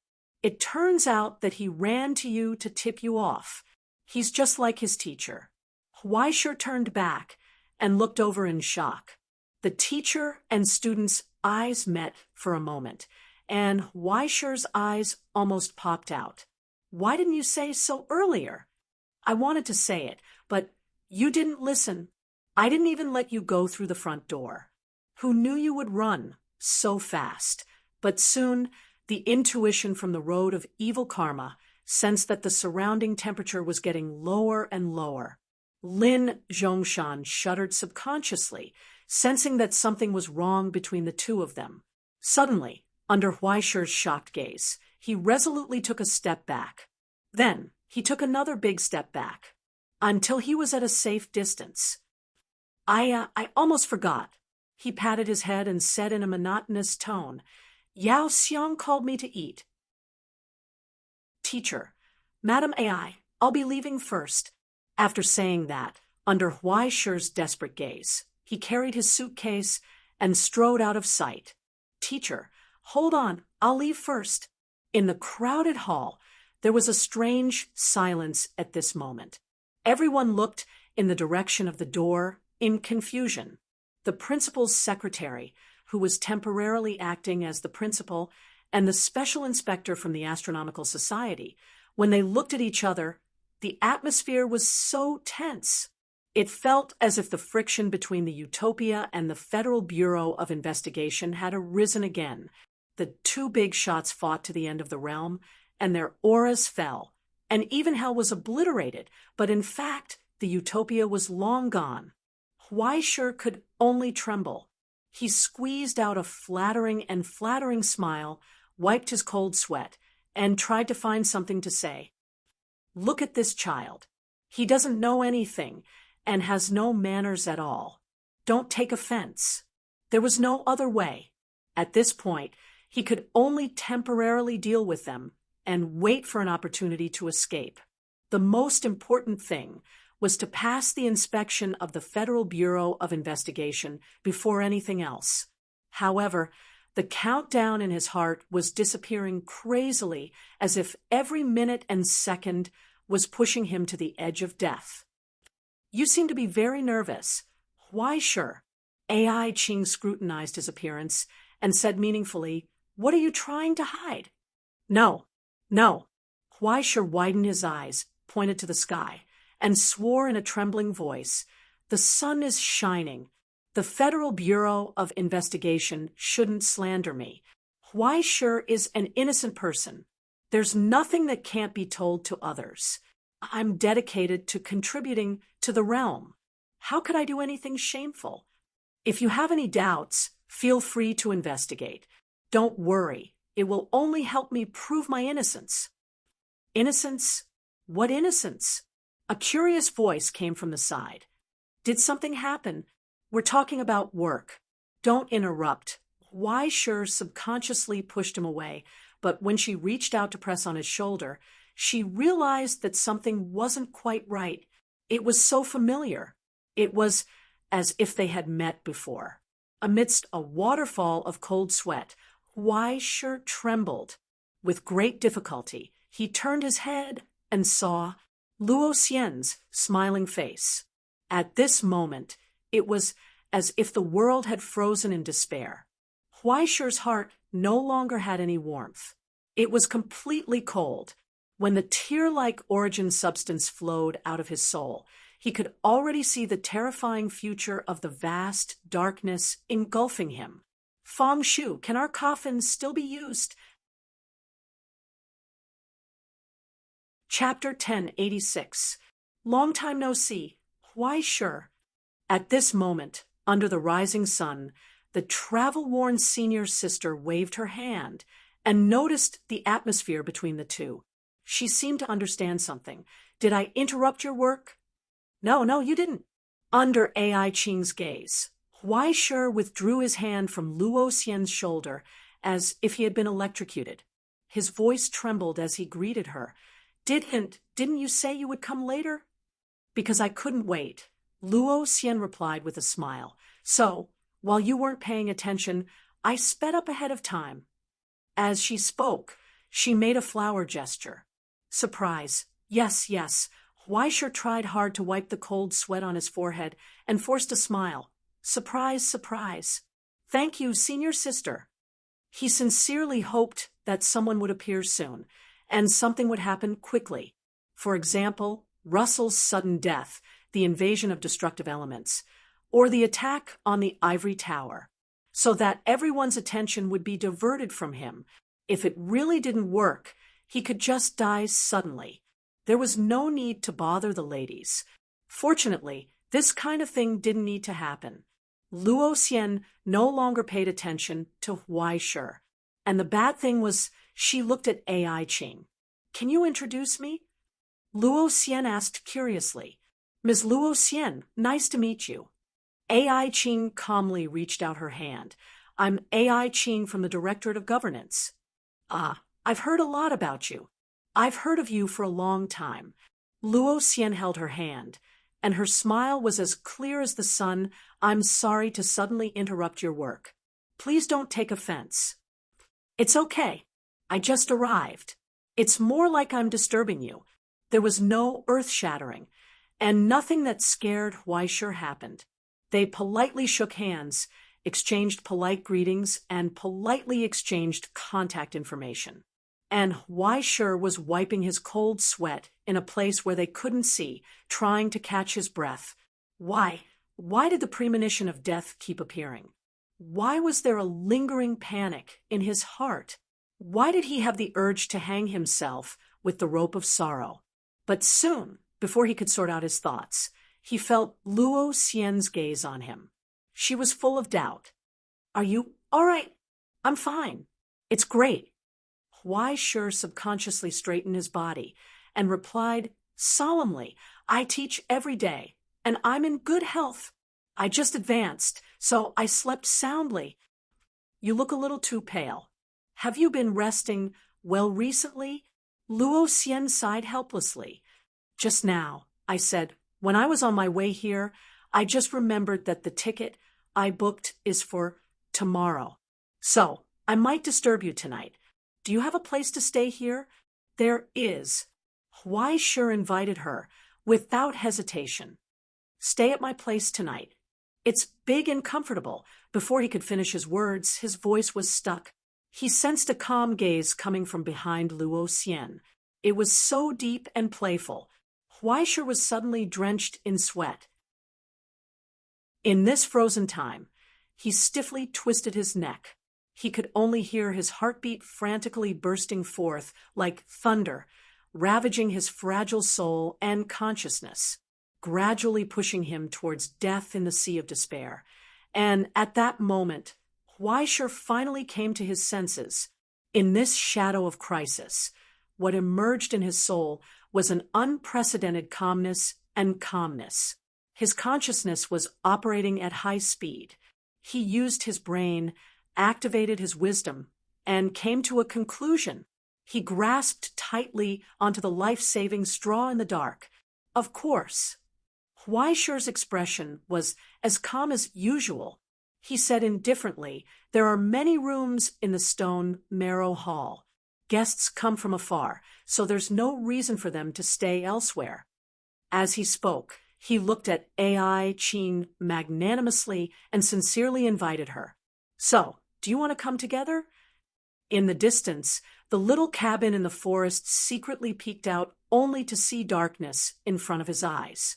He staggered back a step, unable to stop sucking in the cold air. The strength of an ox, level 10. It was as if he could see the two pitch-black words, EQ, blooming above his teacher's head. Such a carefree dance in the minefield, such a careless gamble. He was completely unafraid of the tragic scene that might happen next and the terrible consequences of flipping over. What it showed was a magnanimous heart without any worldly desires. Was this the true strength of the gold medal cowherd of the Astronomy Association? Love, love. He bravely took a step forward, but in the fog, was there a smooth road ahead or an abyss? Even Huaisher didn't know. In this short, almost imperceptible moment, he finally received a reply after waiting anxiously. Okay. After seemingly thinking for a while, AI Ching nodded slightly. Coincidentally, I haven't seen Mr. Fong for a long time. Then, I'll have to bother you tonight. As she spoke, she bowed slightly and nodded to Huaishir to thank him. Gulp. Huaishir secretly swallowed his saliva. Why? It seemed that he had smoothly passed the tribulation, but why did he feel more and more uneasy?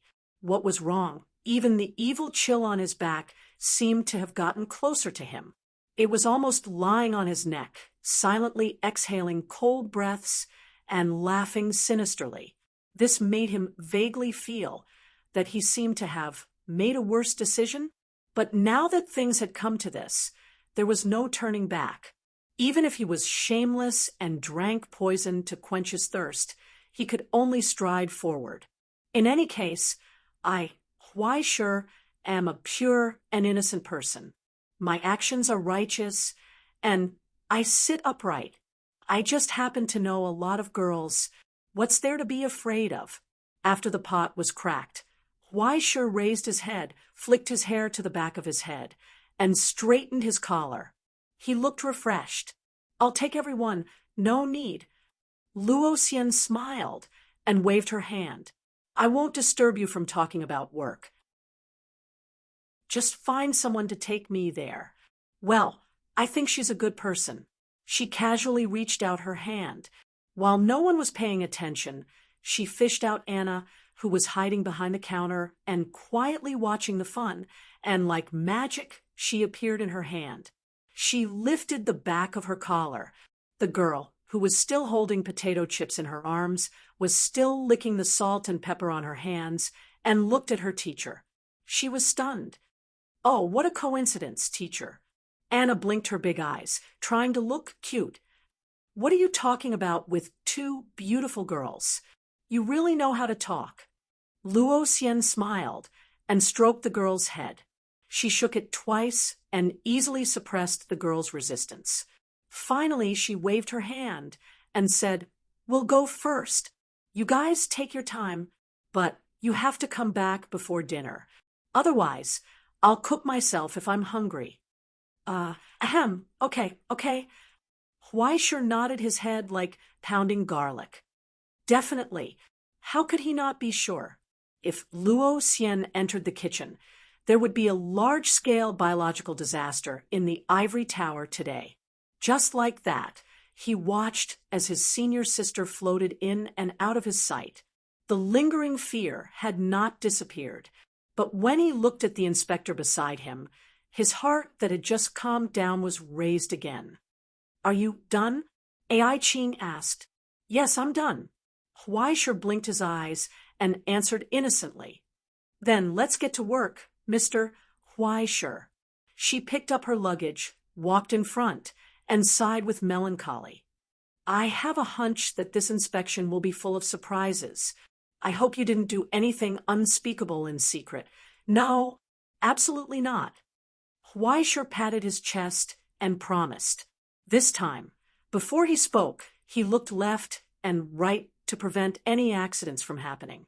After making sure that his senior sister had gone far, he breathed a sigh of relief again and continued with confidence. All along, our celestial genealogy has adhered to the principle of treating people with sincerity and standing on faith.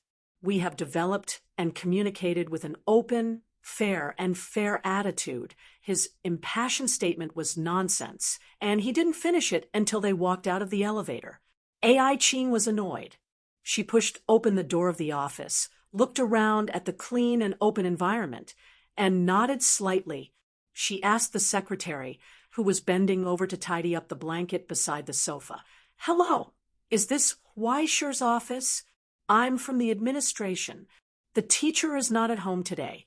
Yuan shouted in horror.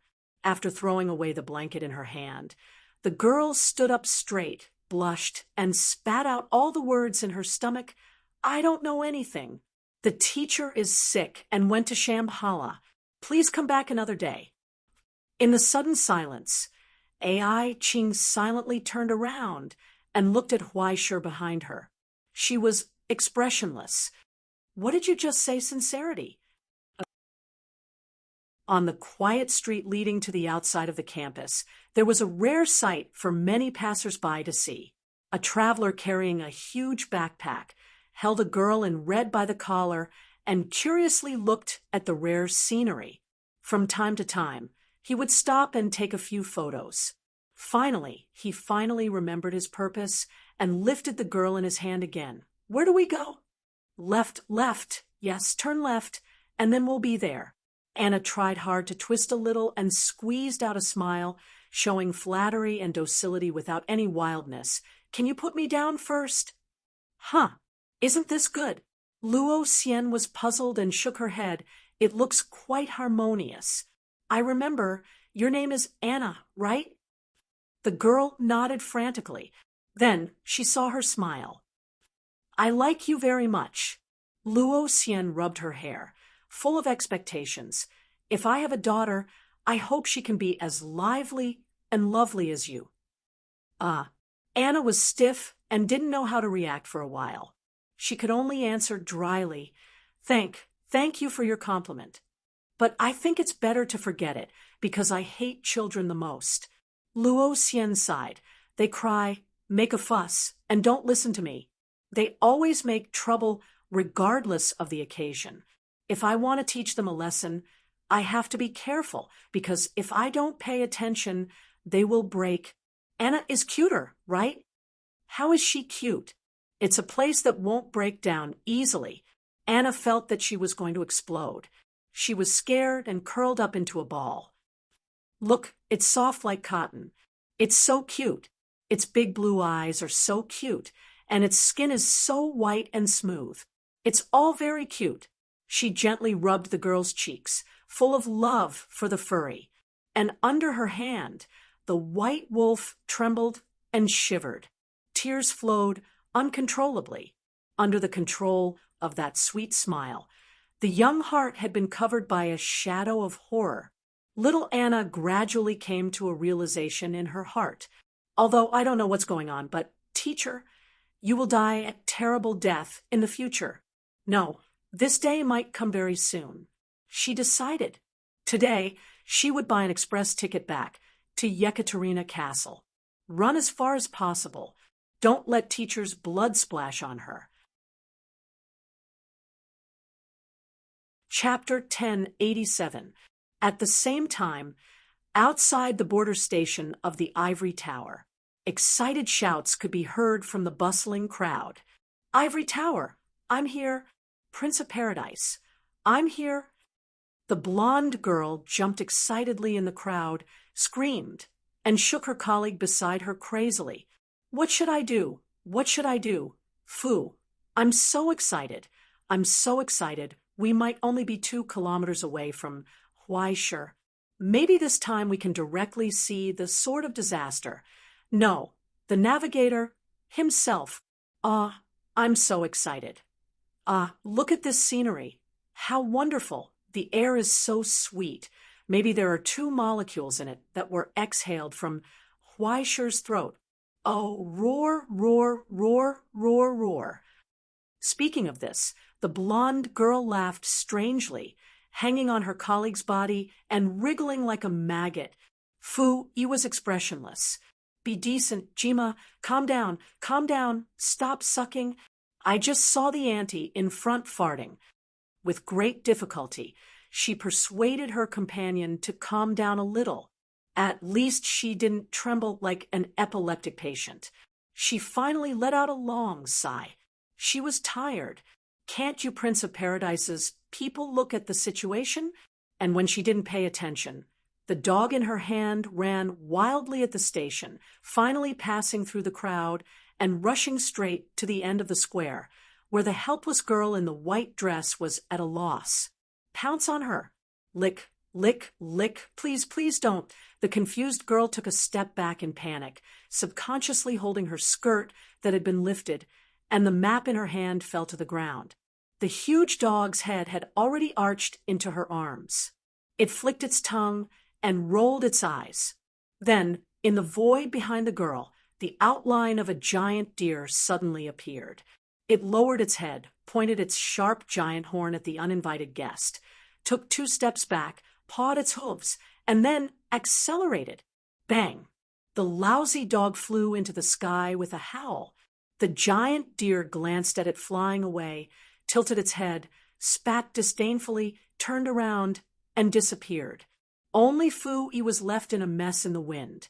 What happened? Sorry, I'm really sorry. This lousy dog is really too disobedient.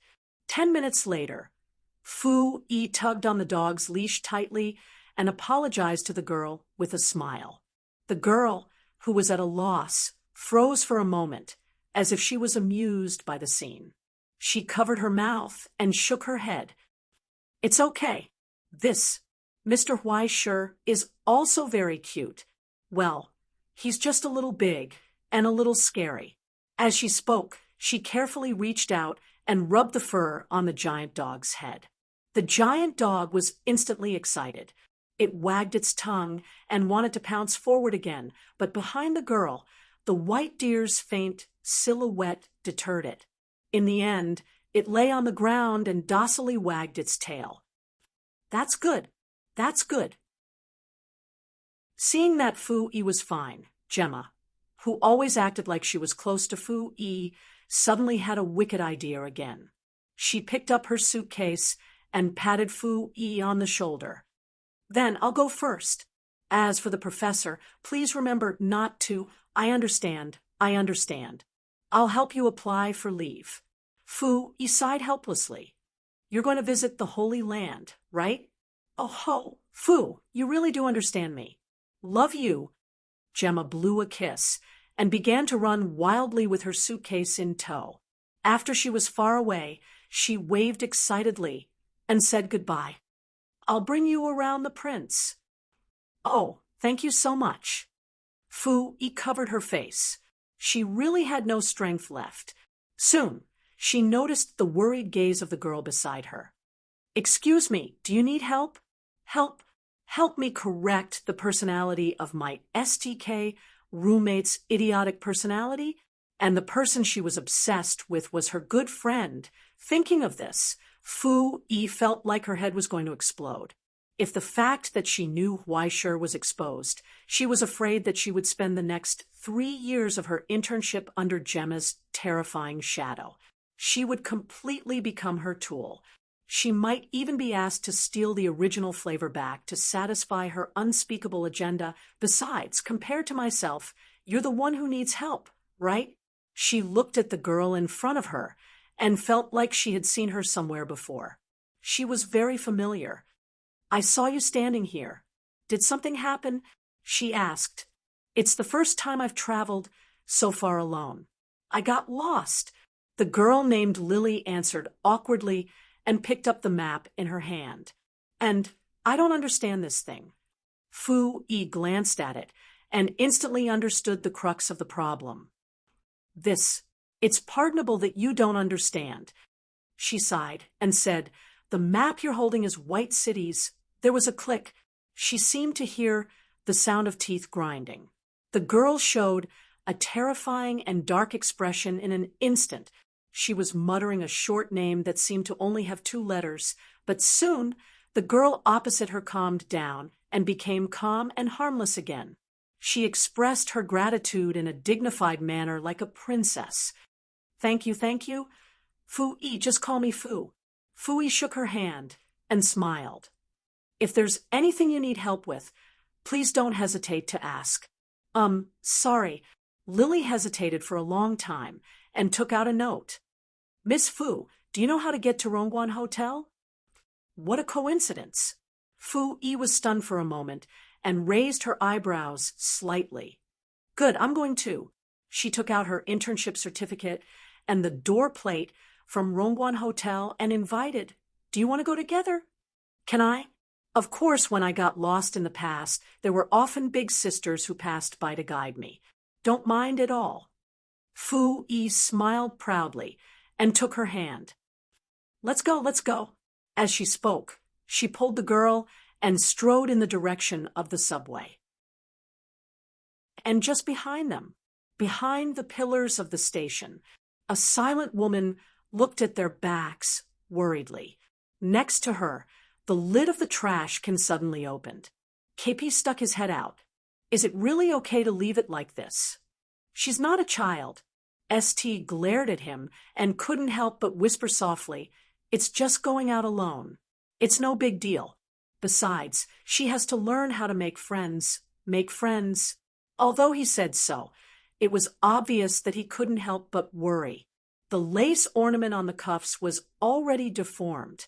KP rolled his eyes and began to instigate. Do you want to follow them and see? How about I give you a successful sneak? And I can also help you pass psychology. What's the difference between that and a stalker? ST shook her head. After pursing her lips, she reluctantly withdrew her gaze. Let's go home. Okay, but I feel that we'll miss a lot of classic plots if we go back like this. KP reluctantly looked at her and patted the camera in his hand. Well, he had already taken a lot of precious materials. It didn't matter if he lost a little, but soon he noticed that ST was looking at him. It was as if she was looking at trash. You changed the map I prepared, right? The rich woman took out a grenade. This KP subconsciously covered the camera in his arms. Then he saw ST throw the grenade in her hand into the trash can. The lid was pressed down. After a muffled sound caused by countless shrapnel, a wisp of smoke slowly emerged from the trash can. Just stay there and wait for someone to send you back. ST gave the trash can one last glare and turned to leave. Rongguan Hotel, a high-end accommodation brand from America's Rongguan Group, signed an official agreement with the Ivory Tower. At noon, on the 11th floor, by the window in the restaurant, after the initial awkwardness and nervousness, and after confirming that this big sister was not a bad person, Lily let down her guard and invited this kind lady to have a meal with her for the first time. At the same time, they gradually talked about their own matters. A friend. After hearing the purpose of the other party's visit to the Ivory Tower, Fu Yi couldn't help but feel melancholy. A very important friend. Lily showed a rare solemn look and corrected her. A very, very important friend. Well, I can feel that she must be a very outstanding person. Fu Yi nodded.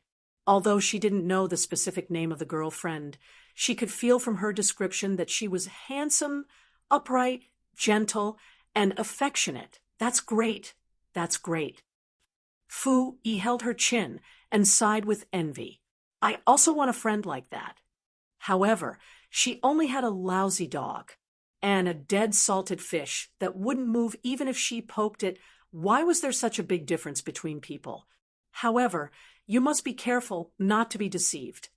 Fu Yi reminded her seriously. For example, don't believe words like, after dinner, do you want to come to my house?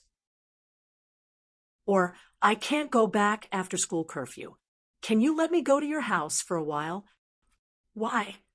The girl was confused. Because. Fu Yi leaned over and lowered her voice. She described the tactics and goals of various classic scumbags, and even the final results. Before she finished, she felt a high heat rising from the girl's head. Even Fu Yi was amazed. Why are girls so shy nowadays? She had just said, it's so dark at night, and I'm so scared. This is too fast. Lily trembled. Fu Yi's eyes twitched, and she shrank back a little. Be careful. Girl, the fork is going to break. Is it really like this? In shock, Lily grabbed the tablecloth and muttered to herself about the ugly nature of creatures. Why has it never been mentioned in the dictionary? And so on. She was at a loss. Calm down, calm down. Fu Yi reached out and placed her hand on Lily's palm like a psychiatrist. Her voice was calm, and the power of the silent one calmed Lily's restless consciousness and soul. Don't be afraid. There's nothing to be ashamed of or afraid of, Lily. As long as both parties are adults and express their willingness, this is a part of the relationship that comes naturally. This is a more intimate part of the intimate relationship between two people. Intimate? Lily was at a loss. Yes, intimate. Fu, he said softly. Just like hugging and kissing, this is human nature. You don't have to be afraid of it. Under the comfort of the silent one, Lily finally calmed down. She seemed to have accepted the reality of the adult world, but the fear still lingered. As for Fu Yi, she hid her trembling hand under the table and took a sip of her drink with her other hand. She suppressed the fear. Her trembling hand couldn't stop shaking. Until now, she realized what kind of big boss was sitting across the table. The creator. This was a F***king creator. She wasn't the one who was frightened. She was the one who was frightened. If she wasn't sure that the other party wasn't pranking her, she would have run away with the excuse of going to the toilet. What the hell? An underage creator. And a beautiful girl. This world was too fantastical. Unfortunately, there was no chance to run away. Just across the table, the girl grabbed her hand and held it tightly, her eyes full of admiration and admiration. Miss Fu, you know a lot. Cough, cough. It's just SOSO. Fu, he looked away embarrassedly. You must have that experience. Lily lowered her voice and asked curiously, Can you tell me what it is like? What the hell? Fu Yi couldn't hold it in anymore and wanted to cover her face. Why did she have to talk about this for no reason? It could only be said that the accident happened so suddenly that it caught her off guard. The hand holding the drink couldn't help but tremble, looking at the pair of eyes that were pure and thirsty for wisdom. She began to think, in order to maintain the dignity of the old priestess, is it too late to secretly search? Chapter 1088. During the meal, Huaishir was scared witless. Even the small stove in the school cafeteria was not delicious. On the other hand, the female inspector sitting across the table slowly finished all the food on her plate. Her expression was calm from beginning to end, and there was no sign of joy or displeasure. Finally, after wiping her mouth, she looked up. On her right, the screen on the table lit up. The report from the inspection team had been submitted. In just 2 hours, 16 people from the statistics department had completed the audit of the Ivory Tower's combat readiness, storage, operating capacity, personnel, combat power, as well as all the project finance, operation, and stage evaluation related to the Central Command Bureau. The efficiency was astonishing. Congratulations, why sure? She raised her eyebrows and seemed surprised. As you said, your work is impeccable. All of the results were worthy of exclamation. Perhaps you can get the highest evaluation of all the border defense assessments in this surprise inspection. Huaishir's chopsticks paused for a moment, and he subconsciously let out a long breath. Even with Russell's information in London and the arrangements made, everyone had come up with enough results for this inspection and prepared for a long time. But after the morning inspection, Huaishir was a little nervous. The surprise inspection of the Central Command Bureau had always been strict, and when Huaishir owed them money, they would only be stricter. To put it bluntly, this group of people was purely nitpicking. What's more, the one nitpicking was his old acquaintance, AI Ching. It was too extravagant to expect her to be lenient with the rules. For her, no matter how good their personal relationship was work, and there would be no slack or tolerance. Moreover, Huaishir felt that their personal relationship might have reached the brink of crisis. What if it fell apart? Of course, he would not lose his head. But every time he thought that they might meet again in the trench prison, Huaishir's stomach hurt. It could only be said that he had carried too many burdens that did not belong to his age, whether it was debt, responsibility, or other things. However, before he could rejoice for long, he felt that something was wrong from AI Ching's words. Wait, what do you mean by maybe Perhaps it means if the observation reports and work logs submitted by the inspectors are also fine. AI Ching replied straightforwardly. The investigation hasn't ended yet. Why sure? At least the last item hasn't been completed. Why sure's scalp began to tingle. This was probably the most insignificant part of all the review items. During the surprise review process, the review team would make a subjective judgment based on their experience to see if the target's ability was competent for their position and the next task arrangement. It was a free mark question. Generally speaking, as long as everything in the investigation process was passable, the inspector would not make things difficult for them. At the very least, they would give them a grade of B or above. He wouldn't embarrass them too much. But the problem was, could the investigation process really be completed?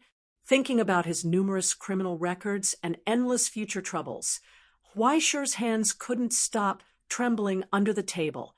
Don't be nervous, Weischer. I'm not interested in the secrets and plans of celestial genealogy. Even if someone is interested, this part is not within my scope of work. AI Ching frowned and told him solemnly, you just have to work as usual.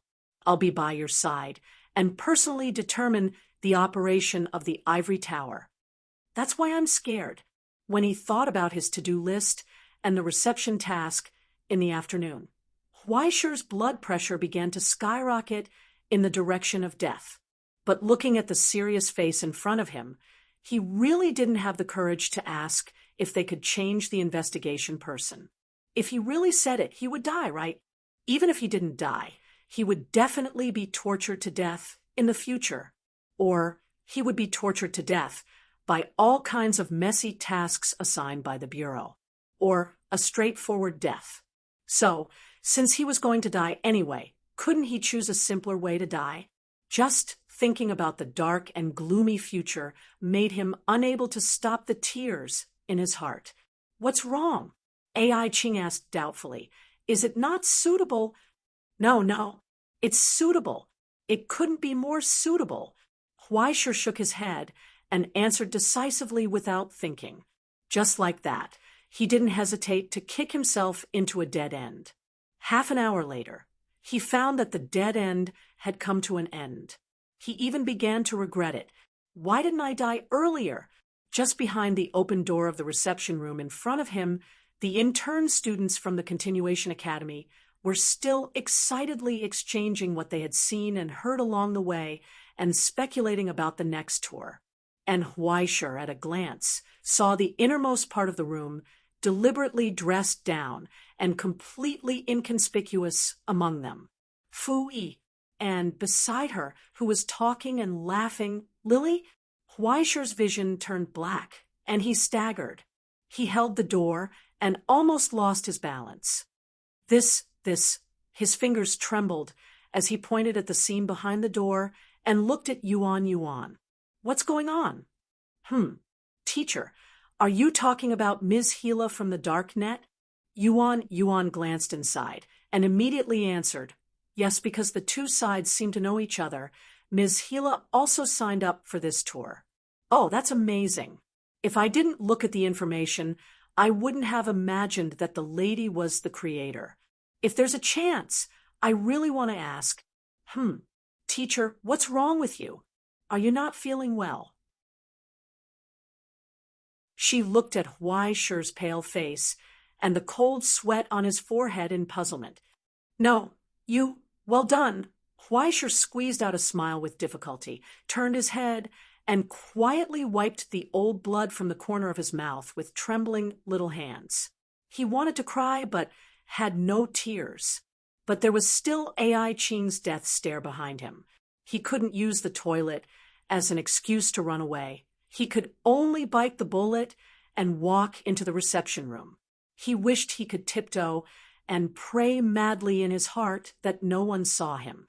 He would just go through the motions and slip away, but when he poked his head out, he heard a surprised voice. Mr. Weischer. She forgot about the occasion, as well as her usual shyness and nervousness.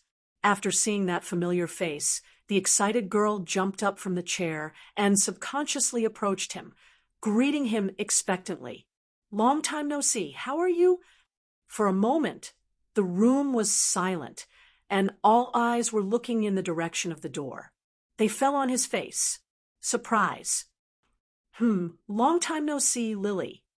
Huaisher tried hard to put on a smile, without worldly desires, and nodded in response, but the chill on the back of his head couldn't stop. He felt the gazes coming from behind him, and from beside Lily. It was so meaningful. Fu Yi poked her head out and praised. "Is this the good friend you've been talking about, Lily? Wow, it's the sort of disaster. So amazing." "You're flattering me. Mr. Huaisher is the amazing one." Lily shyly tugged at the corner of her skirt, embarrassed. I'm just a very ordinary friend." Under Fu Yi's curious gaze, the corner of Huaisher's eyes twitched, and then again. Inexplicably, he felt a sense of horror, as if he was sitting under the judgment platform. "Don't panic. Huaisher, don't panic. This is just a coincidence. You must stay calm. Even if he were to die, he had to die innocently. But I'm obviously very innocent. Why do I have to pretend?" Before he could finish his 100,000 inner thoughts, Fu Yi had already taken the initiative to walk up to him, smiling and reaching out her hand. "Nice to meet you, Mr. Huaisher. Can you please sign an autograph for my roommate? She's a big fan of yours." As she spoke, she took out an autograph book that she had prepared long ago and quietly winked at him. She signaled him not to expose himself.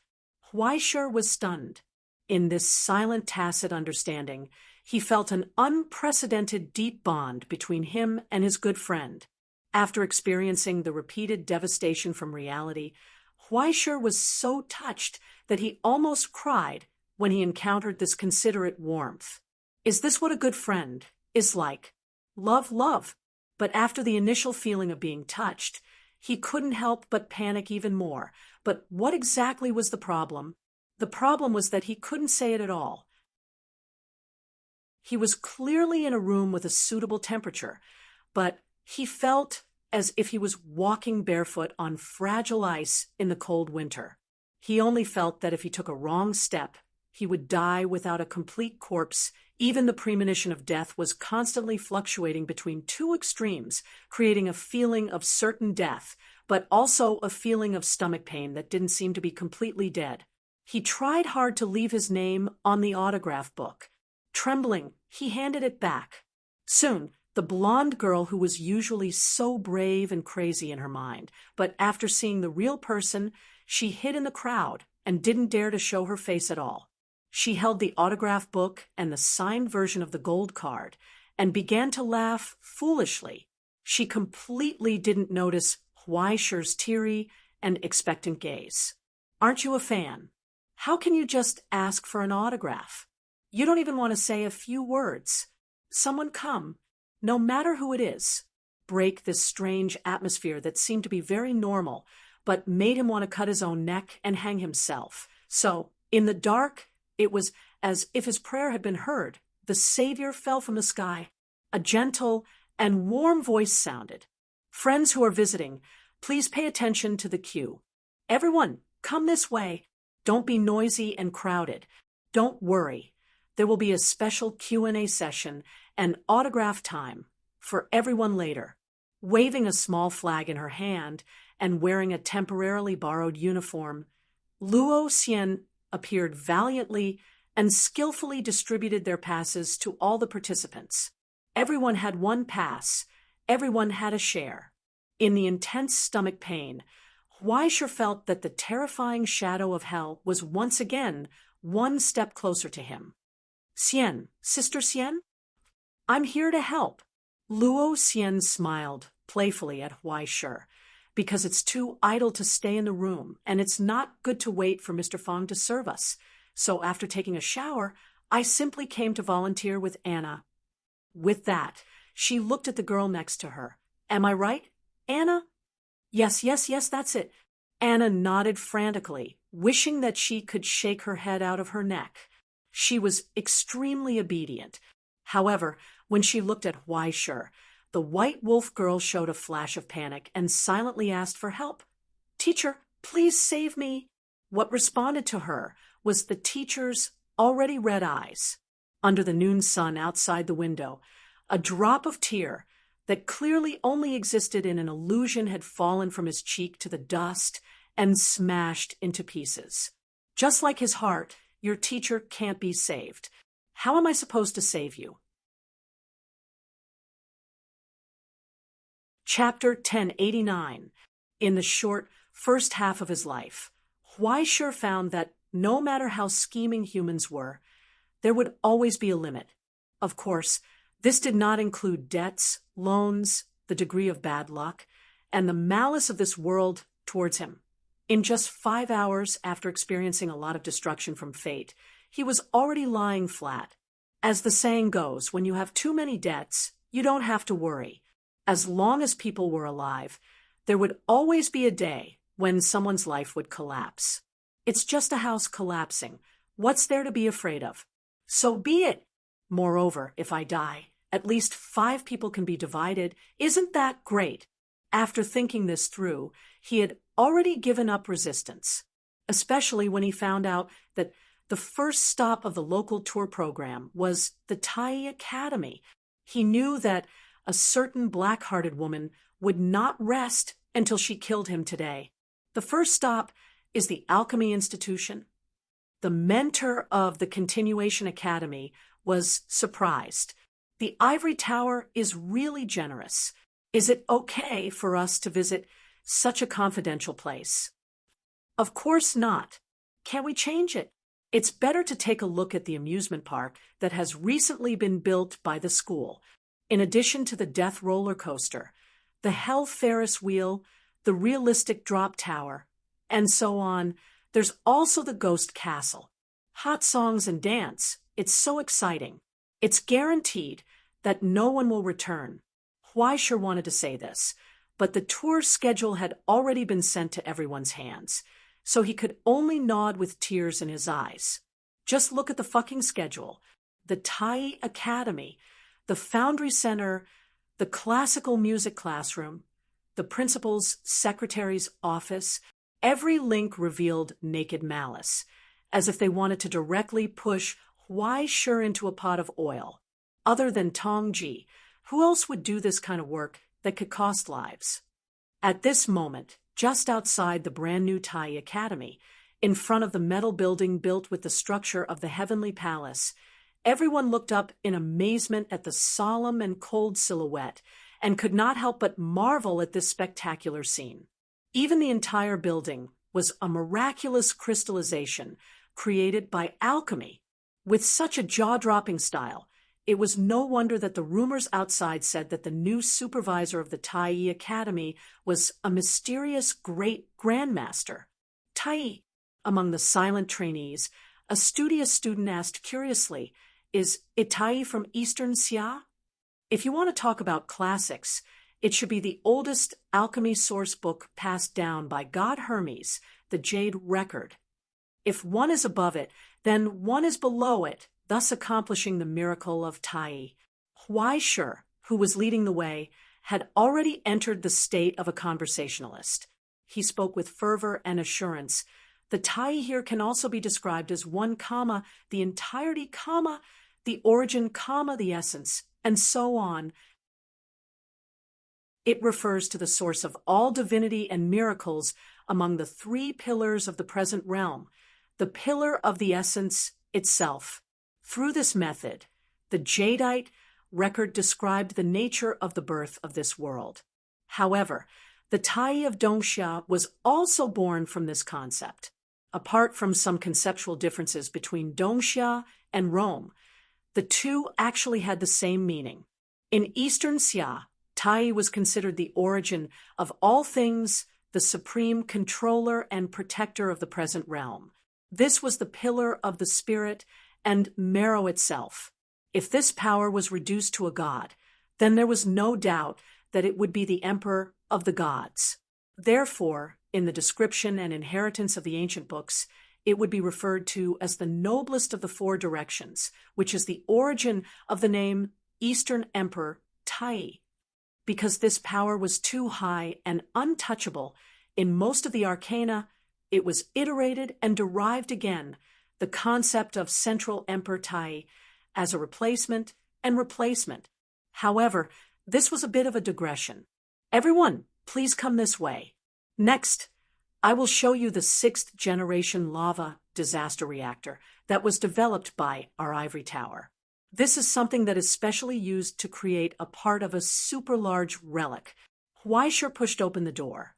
In an instant, the huge silhouette standing in the empty hall appeared in front of everyone's eyes, causing a wave of exclamations and sighs. Isn't it spectacular? Huaishir saw that everyone's attention was gradually diverted from his personal life, and he inwardly let out a sigh of relief.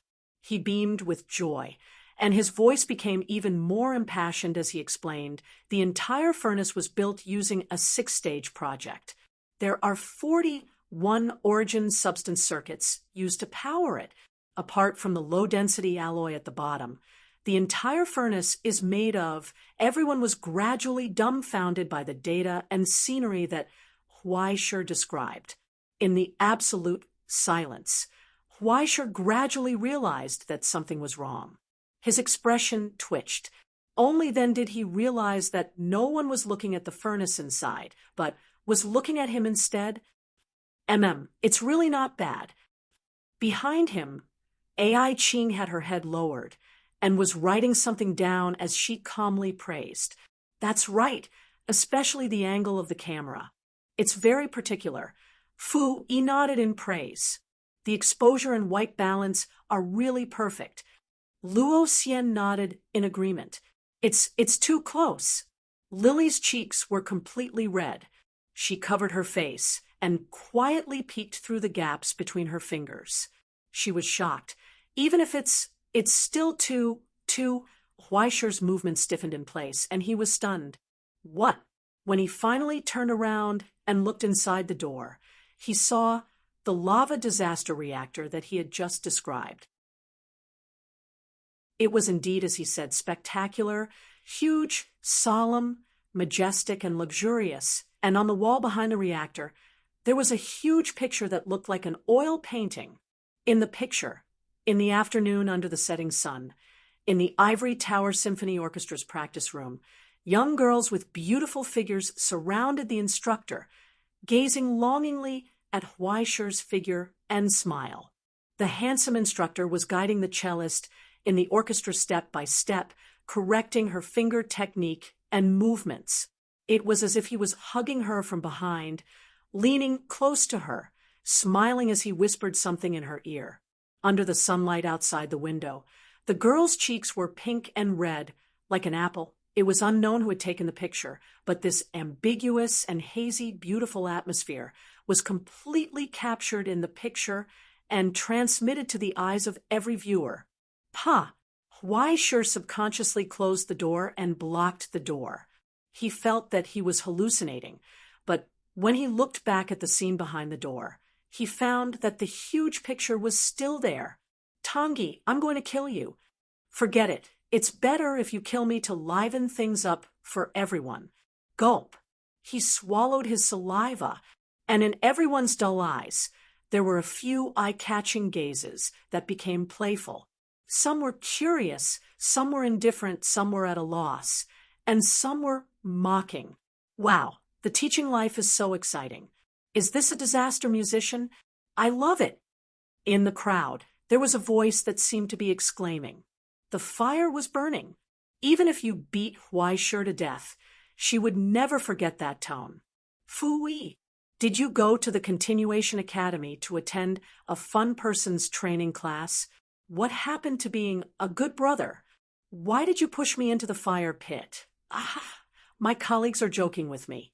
They actually hung the picture of the orchestra director here. Don't mind it.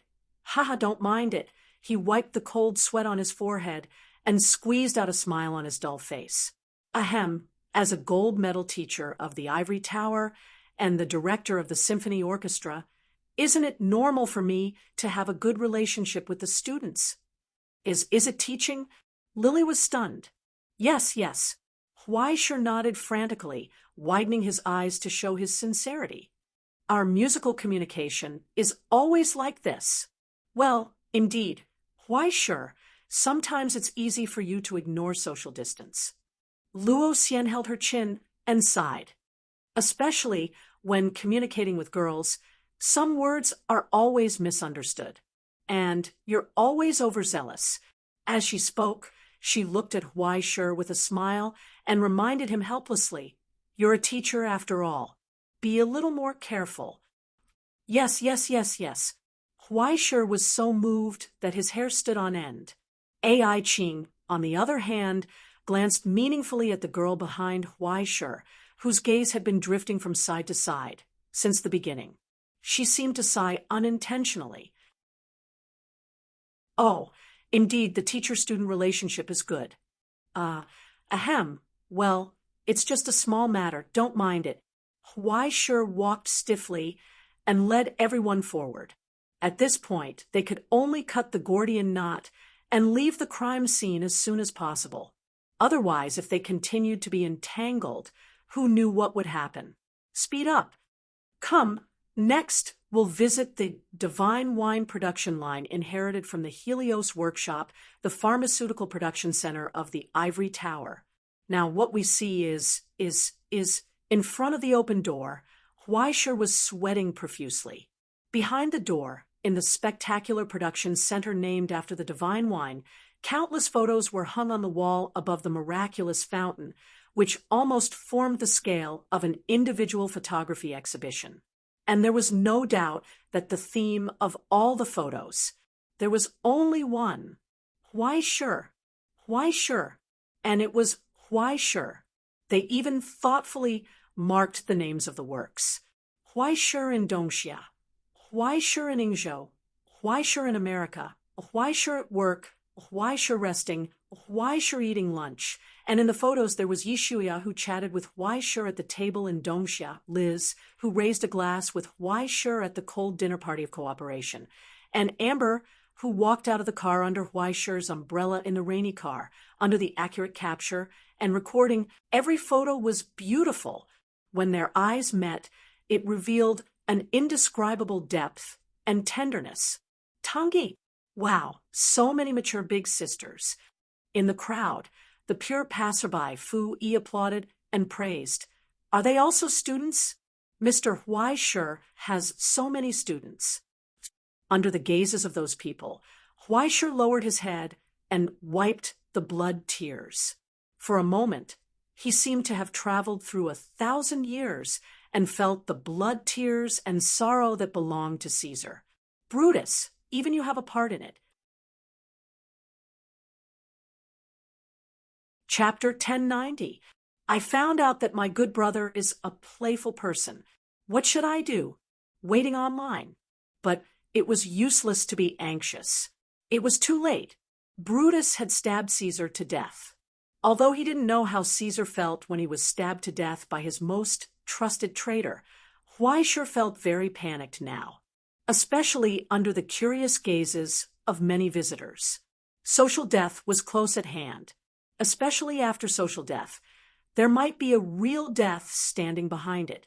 Huaisher felt the temperature in her head rise exponentially to the point where it was almost emitting steam. Every single cell in her brain was operating frantically, and every single nerve current was jumping between the synapses of her brain. Every single thought was colliding fiercely within her soul, causing sparks to fly. False wisdom lit up on the title page of the Book of Destiny. At that moment, the darkness of despair was opened up, and Huaisher grasped that glimmer of hope. In this short moment of turning his head, his expression had changed from panic to peace, full of calmness and serenity, as if everything in front of him was just a breeze. There was no more worldly desire and panic, a smile on his face, a solemn look. I'm sorry to have offended everyone. Huaisher said gently, as everyone knows, as a member of the Celestial Genealogy, the secretary of the Ivory Tower's headmaster, it's natural for me to have dealings with other genealogies, right? We're all good friends, so let's take a picture as a result. I didn't expect to be hung here. I'm really sorry. After a pause, he looked at the visitors behind him and smiled. Later, I'd like to ask everyone to do me a favor and take a picture as a souvenir. If I can hang a picture with the future silencers, the collection here will be even more glorious, right? With that, he grinned crookedly, his teeth gleaming. God knows how many people were blinded by it. As soon as they heard that there would be a picture later, and that it would be hung inside, the students who came to visit became excited to be able to take a picture with His Excellency Navigator. Even if it was just a picture, it would be so honorable, especially Gemma. No one knew what she was thinking, but her nose began to bleed wildly. Before Huaishur had time to breathe a sigh of relief, he saw Luocien's smile. Are we all good friends? Senior sister looked at the photos hanging on the wall and nodded in admiration. Amazing! He didn't know if he was praising the size of his friends or Huaishur's ability to make friends. But no matter which one he praised, Huaishur felt a chill in his heart. She steeled her heart and began to consider if she should just take down the photo of Amber first. She's just a stinky little sister. How can she be compared to my disaster sword? However, when he thought about how his stinky little sister still had his dark history in her hands, his blood pressure almost couldn't take it anymore. If this were to spread out, wouldn't his reputation be ruined in an instant? But why, Mr. Huaishur, are all your good friends female? Lily asked doubtfully. The corners of Huaishur's mouth twitched. His mind raced, and he suddenly clapped his hands. Isn't this a coincidence? He had caused a misunderstanding. Photos had to be categorized, right? Actually, I have another room dedicated to the photos of me and my male friends. That room is much bigger than this one. It's almost full. Fu Yi, who seemed to be passing by, poked her head out again. Where? Can we take a look? She blinked her big innocent eyes and asked curiously, I also want to know how many boyfriends Mr. Huaishur has. She must have done it on purpose. Huaishur's smile instantly froze, and he couldn't help but twitch. Soon, it turned into melancholy and regret. Cough, cough. That's too bad. He shook his head helplessly and sighed. That room was damaged during the Golden Dawn attack. It was destroyed. It hasn't been restored yet. I think those degenerates are also jealous of my popularity. Yes, it's too bad. Fu Yi said emotionlessly. It was as if she had heard Huaishur's prayer. After seeing his sorry state, she stopped fanning the flames and returned to the crowd with a smile. But beside her, the blonde girl, Gemma, who had hesitated for a long time, suddenly reached out and jumped up with courage. Mr. Huaishur, I have a question. Huaishur wiped off the cold sweat on his forehead and breathed a sigh of relief. He had finally survived this. Next, it was time for the fans to communicate. He put on a businesslike smile again and nodded gently. Just say it. Although it's very rude, I'm very curious. Gemma widened her eyes and asked in a trembling voice, Mr. Huaishur, do you have a girlfriend? And what kind of girl do you like? Gentle? Cute? Someone who has a common language with you? Or the dignified and serious type? For a moment, silence fell. In the dead silence, everyone raised their heads curiously and looked at Huaishur. Those pairs of green eyes were shining, full of the desire for knowledge. They smelled it. It was the smell of gossip. Moreover, it was the disaster sword who was currently in the limelight, the navigator who had personally caused the return of the voyagers, especially the relationship situation of Huaishur, who was known as the gold cowherd of the Astronomy Society, the middle and successor of celestial genealogy. Who wouldn't love him? And in this pin-drop silence, Huaishi's smile froze. He felt the gazes that were instantly cast on him. The young girl with her eyes wide open and almost jumped up, the smiling older sister, the passerby who was watching the fun, and even the examiner who did not stop writing and did not care about this topic at all. His throat was dry as he swallowed his saliva. He felt the cold wind blowing from the cliff behind him, the shadow of the premonition of death, and even the bright scarlet sea of flowers on the other side of the Styx. In an instant, everything he had experienced in his short 19 years of life appeared before his eyes like a revolving lantern. His first time practicing the cello, his first time performing, his first part-time job, his first time becoming a sublimator, his first time fighting all the way until now, and finally, his first time being dismembered. Everything was vivid in his mind. In the hallucinatory coldness, he had already seen his peaceful home in the small box, a shovel of dirt covering his body, and a spotlessly white tombstone. This day had finally come. But when this day really comes, what should you do? Why, sure. Do you want to be a hero for 3 minutes or a coward for the rest of your life? Do you want to remain silent or do you want to speak your mind? At that moment, Huaisher looked up and took a deep breath. He looked at the slowly opening gates of hell in front of him, as well as the blood, fire, and ferocity behind the gates. He did not hide it anymore. Of course there is. He nodded and replied, if you want to talk about the object of love, then there is only one. Just like that, he let out a long sigh, raised his hand, and pressed it on his chest. In front of everyone, he slowly said, ever since I became a sublimator, my heart has been completely dedicated to the present realm.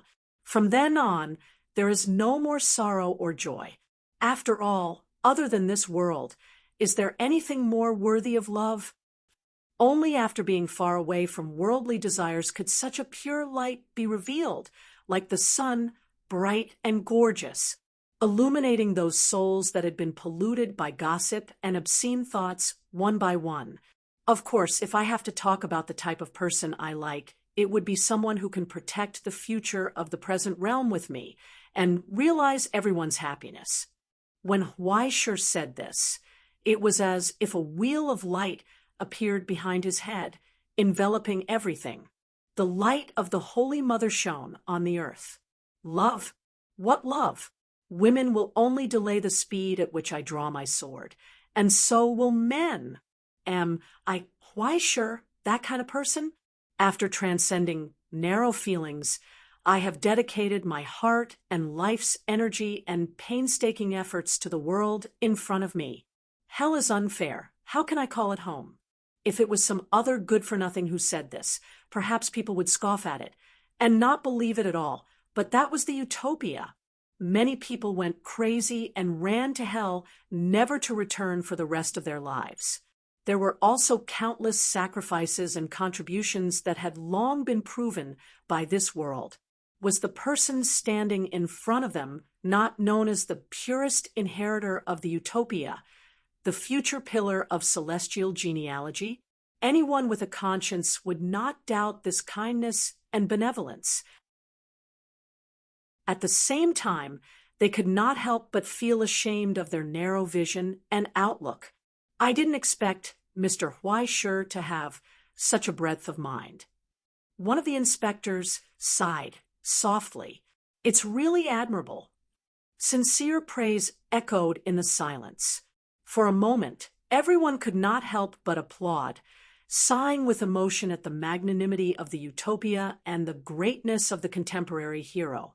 In those respectful gazes, one could keenly sense amazement and longing, faint smiles, gentle and doting and meaningful gazes. When Huaisher finally led the team out of Tai courtyard and bathed in the sunlight again, he suddenly felt like he had been reborn. In just half an hour, why did it feel like he had used up a lifetime's courage and wisdom? It was really puzzling. Teacher, are you okay? Yuan saw his pale face and could not hide her worry. Stomach medicine, Huaisher's breathing was weak. Please give me stomach medicine. Of course, there was no stomach medicine to take. Putting aside the fact that the pain of stomach cramps and convulsions was just an illusion, even if Yin Zhongjuan really had gastro problems if he did not go to Shambhala or find Grandma Qingdi, the Mongolian doctor in the school doctor's office, Yisu would be in pain for a long time. He might even have to undergo a gastrectomy. During the break between the tour guides, Huaisher finally had the time to take a sip of water. It was not only because of the lingering fear, but also because of his guilty conscience. From the beginning, the trembling in his arms could not dissipate. Instead, it became more and more intense. Until now, it had reached a point where it could no longer be ignored. Am I terminally ill? Huaisher leaned back in his chair and asked weakly. No, teacher, your phone rang. Yuan replied, helplessly. It has been vibrating since just now. You were so focused on your work that you didn't notice it at all. Huaisher was stunned for a long time and could not help but breathe a sigh of relief. God had mercy on him. He thought he was trembling too much. He thought that since he had violated the law so many times, his psychological quality should not be so bad. But when he picked up the phone, he saw the 19 missed calls on the screen, as well as countless text message reminders full of angry words. And a brand new call. Liz, do you also want to join in? Huaisher covered his face and felt that his blood pressure, which was close to the limit, had reached a new level again. He looked around subconsciously. After confirming that there was no one around, he picked up the phone with trembling hands. Then he heard a roar from the other end. Huaisher, you bastard, are you human? The noble lady from America roared. Do you know how long I have been trying to contact you? Don't tell me you're going to do it again. I'm not, don't talk nonsense. Huaisher was so scared that he almost jumped up. Oh, Uncle Izzy was right. A man's mouth is a liar, especially your mouth. When it's useful, you call me Little Liz so happily, but when you're ready to go back on your word, you turn your back on me. Go back on my word. Huaisher was instantly alert. When did I go back on my word? Liz could not help but sneer. Look at what you sent over. Huaisher, I don't expect you to have a conscience, but if you want the rest of the money, you should be more professional. Hearing this, Huaisher heaved a sigh of relief. She scared him to death. He thought that this American woman was going to steal his eggs. What's the big deal? Isn't it just a casting furnace? Why are you in such a hurry? These 2 days happened to be the graduation of the first batch of casting trainees sent from America, and it was also the time for the first contract to be delivered. According to the agreement between the two parties, Huaisher taught all the casting skills without holding anything back. The most important thing was that he personally created their own casting furnaces. But the landlord did not have any extra food. In the prosperous days of the Twilight Village, a casting furnace required a teacher to create for his disciple. It was a masterpiece that took a lot of time and hard work to complete. The conditions of the ivory tower were right there. It was okay to make do, but if you wanted to talk about rich things, there was not a single bit. This was especially true with the recent expansion of the border defense line. They had to maintain combat readiness, supply origin substances, transport supplies, and save money. Every day, the vice principal's salary was cut into 2 petals, and he even lost a few strands of hair. Under these circumstances, Liz was still unwilling to spend money.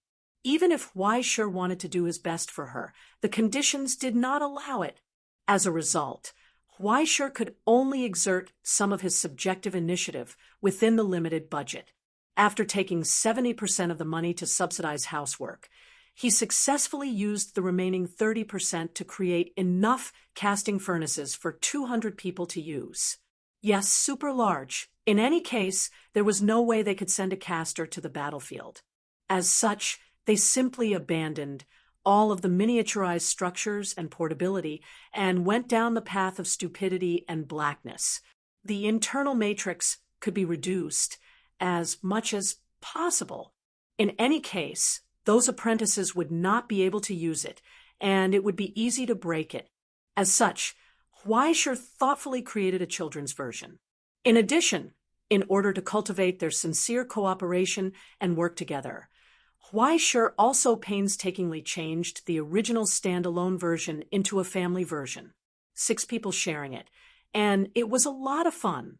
After dividing the time, each person could use it for 4 hours a day, and it could prevent them from getting addicted. How great was that? Liz was actually not satisfied with such a meticulously designed product. The conscience of the Americans had probably been eaten by dogs. After mastering the core technology, Weischer discovered that he was just that stubborn. In any case, they had never seen what a real casting furnace looked like. What they got was up to him. As long as it could be used, it was fine. What was the point of being so particular? As for his own, this was called a deluxe version. If you have the ability, why don't you ask the Sunmaker to make one for you? Sigh, Liz, you don't understand. Weischer sighed. He sat on a chair and crossed his legs. He earnestly advised, I'm thinking about you guys. The main thing is that this thing has many variations. Sometimes it's very small, sometimes it's very big. You have to bear with it. Chapter 1091. After saying that, even he himself felt that he was being too heartless. After pausing for a moment, Weischer sighed and sincerely suggested, or you can spend more money to unlock more new experiences. What do you think? I think it's better for me to personally come to the ivory tower and get to know your skull better. Liz's voice was cold. It just so happens that Mammachilia is lacking a wine glass recently. What are we talking about? Don't be in such a hurry. Weischer shook his head. As the saying goes, even if business doesn't work out, we still have a little friendship. Besides, you're in such a hurry that I can't do anything about it. You have to be considerate. I also need to earn a living. Stop bullshitting me. Weischer.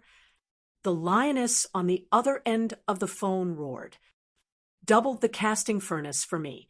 Otherwise, be prepared to say goodbye to the final payment. Weischer shook his head without hesitation. 10 at most, no more. Ha ha. Liz sneered. You've just started construction on the amusement park in America. If you don't want to build it anymore, just say so. Okay. I'm a little busy these 2 days. I'll compensate you after a while. Okay? Weischer took another step back. I guarantee that you'll be satisfied, okay? Okay, at most, I'll give you an expansion and a change of color. Weischer calculated the cost and estimated the maintenance service fee that he could collect every year. He gritted his teeth. 15 sets, no more.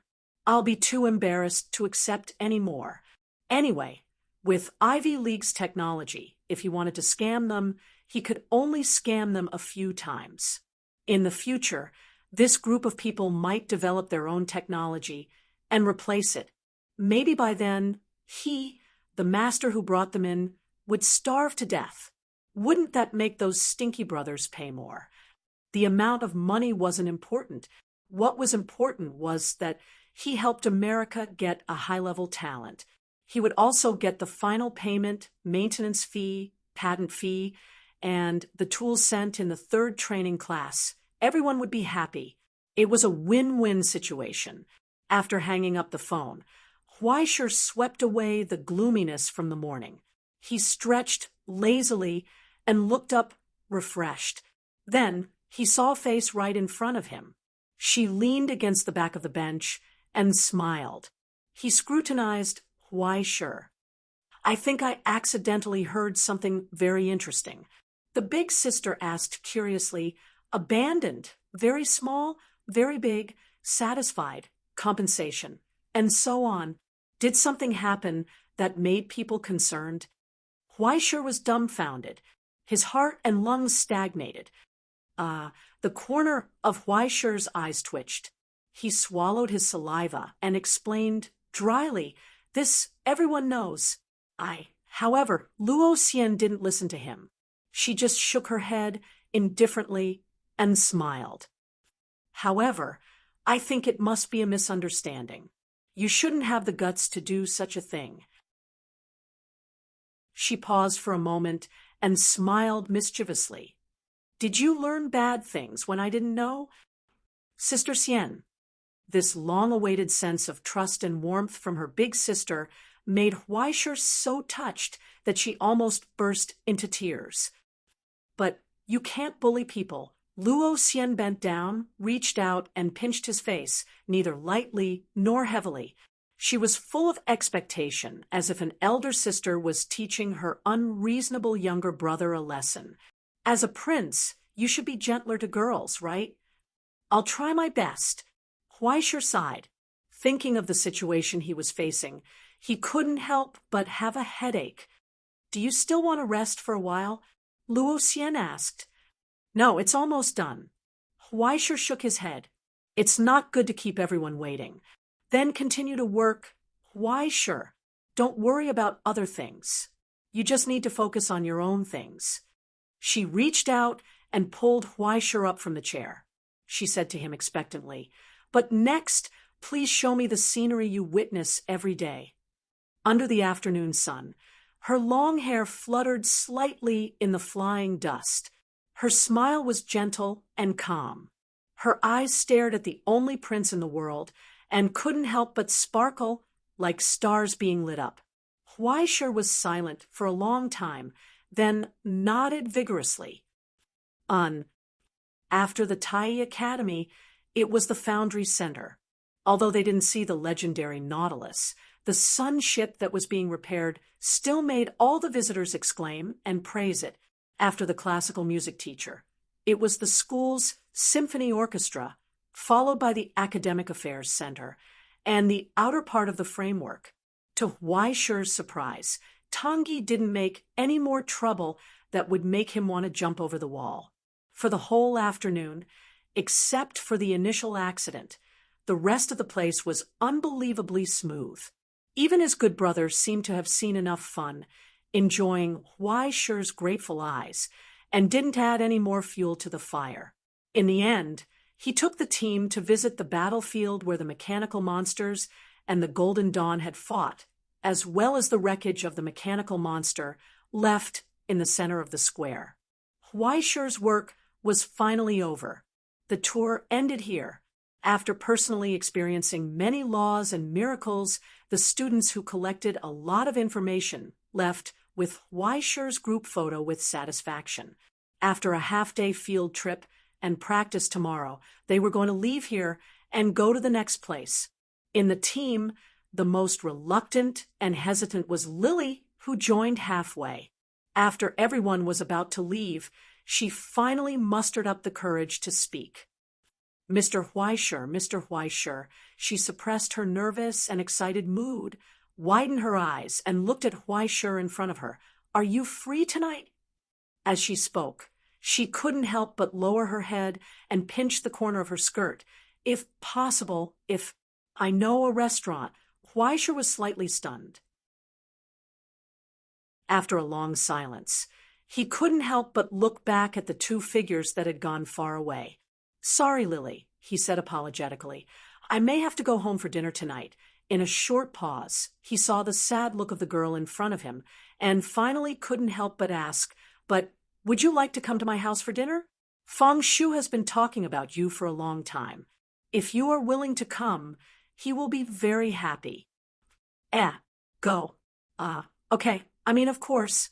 Lily almost jumped up in excitement, as if she had received a more serious request than an invitation to dinner. She grabbed Huaisher's hand and nodded vigorously. I will." Immediately, she began to feel nervous again. "But it's my first time visiting. Do I need to bring a gift? I didn't buy anything. Do I need to prepare something?"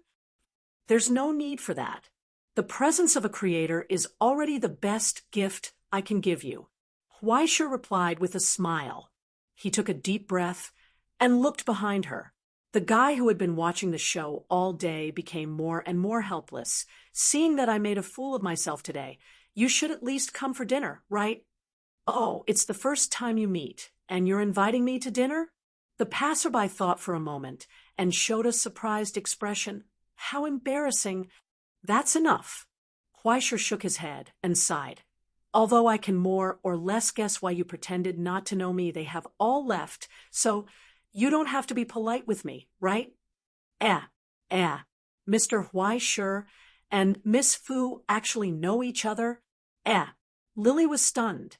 When she thought of what she said to Fu Yi in the afternoon, her rationality had the impulse to shut down. "But I'm neither a creator nor an inspector." Fu Yi tilted her head and looked at him, smiling. "Besides, after I go, aren't you afraid that it will be very lively?" "Of course. I'm scared to death. Are you coming or not?" Huaisha rolled her eyes and urged, "I still have your save file. If you don't want to come, I'll delete it." "Ha! Then it seems that I have to go." Fu Yi finally smiled and said sincerely, "After all, you've already used such a despicable method." Huaisha reached out, took the things in their hands, and turned to walk forward. With them, he embarked on the journey home. Perhaps this decision was really not smart, nor was it rational at all. But as friends, after such a long separation, they were finally able to meet again. Could it be that they had to pretend to be cold and distant? As for the rest, he was too lazy to care. He had already mentally prepared himself. If he died miserably, then so be it. At least he was magnanimous. Half an hour later, after dusk, in the brightly lit stone marrow hall, the banquet hall, which was usually quiet, was once again bustling with noise and excitement. Children were running around and playing on the carpet. In the resting area in the corner, teachers who had just taken off their coats were chatting and laughing with each other, waiting for dinner to start. Even the vice principal, who had always been cold and unsmiling, loosened his bow tie a little in such a cheerful atmosphere. Well, about 2 millimeters. After the warm greetings and reception, Ai Ching, who was sitting next to the long table, turned around and glanced at the person who was giving out biscuits to the children. She seemed to be impressed. "Your family's dinner is really unique." Yes, it's livelier with more people." Huaisha nodded cheekily and turned back to stare at Hud in the woods, who was squatting next to his girlfriend and refused to move. "Little 19, what are you doing?" "Hurry up and take out the red wine I collected to liven things up. Look at this child. Why is there something wrong with her today? She is not clever at all." He was not ashamed to throw the trouble to his student.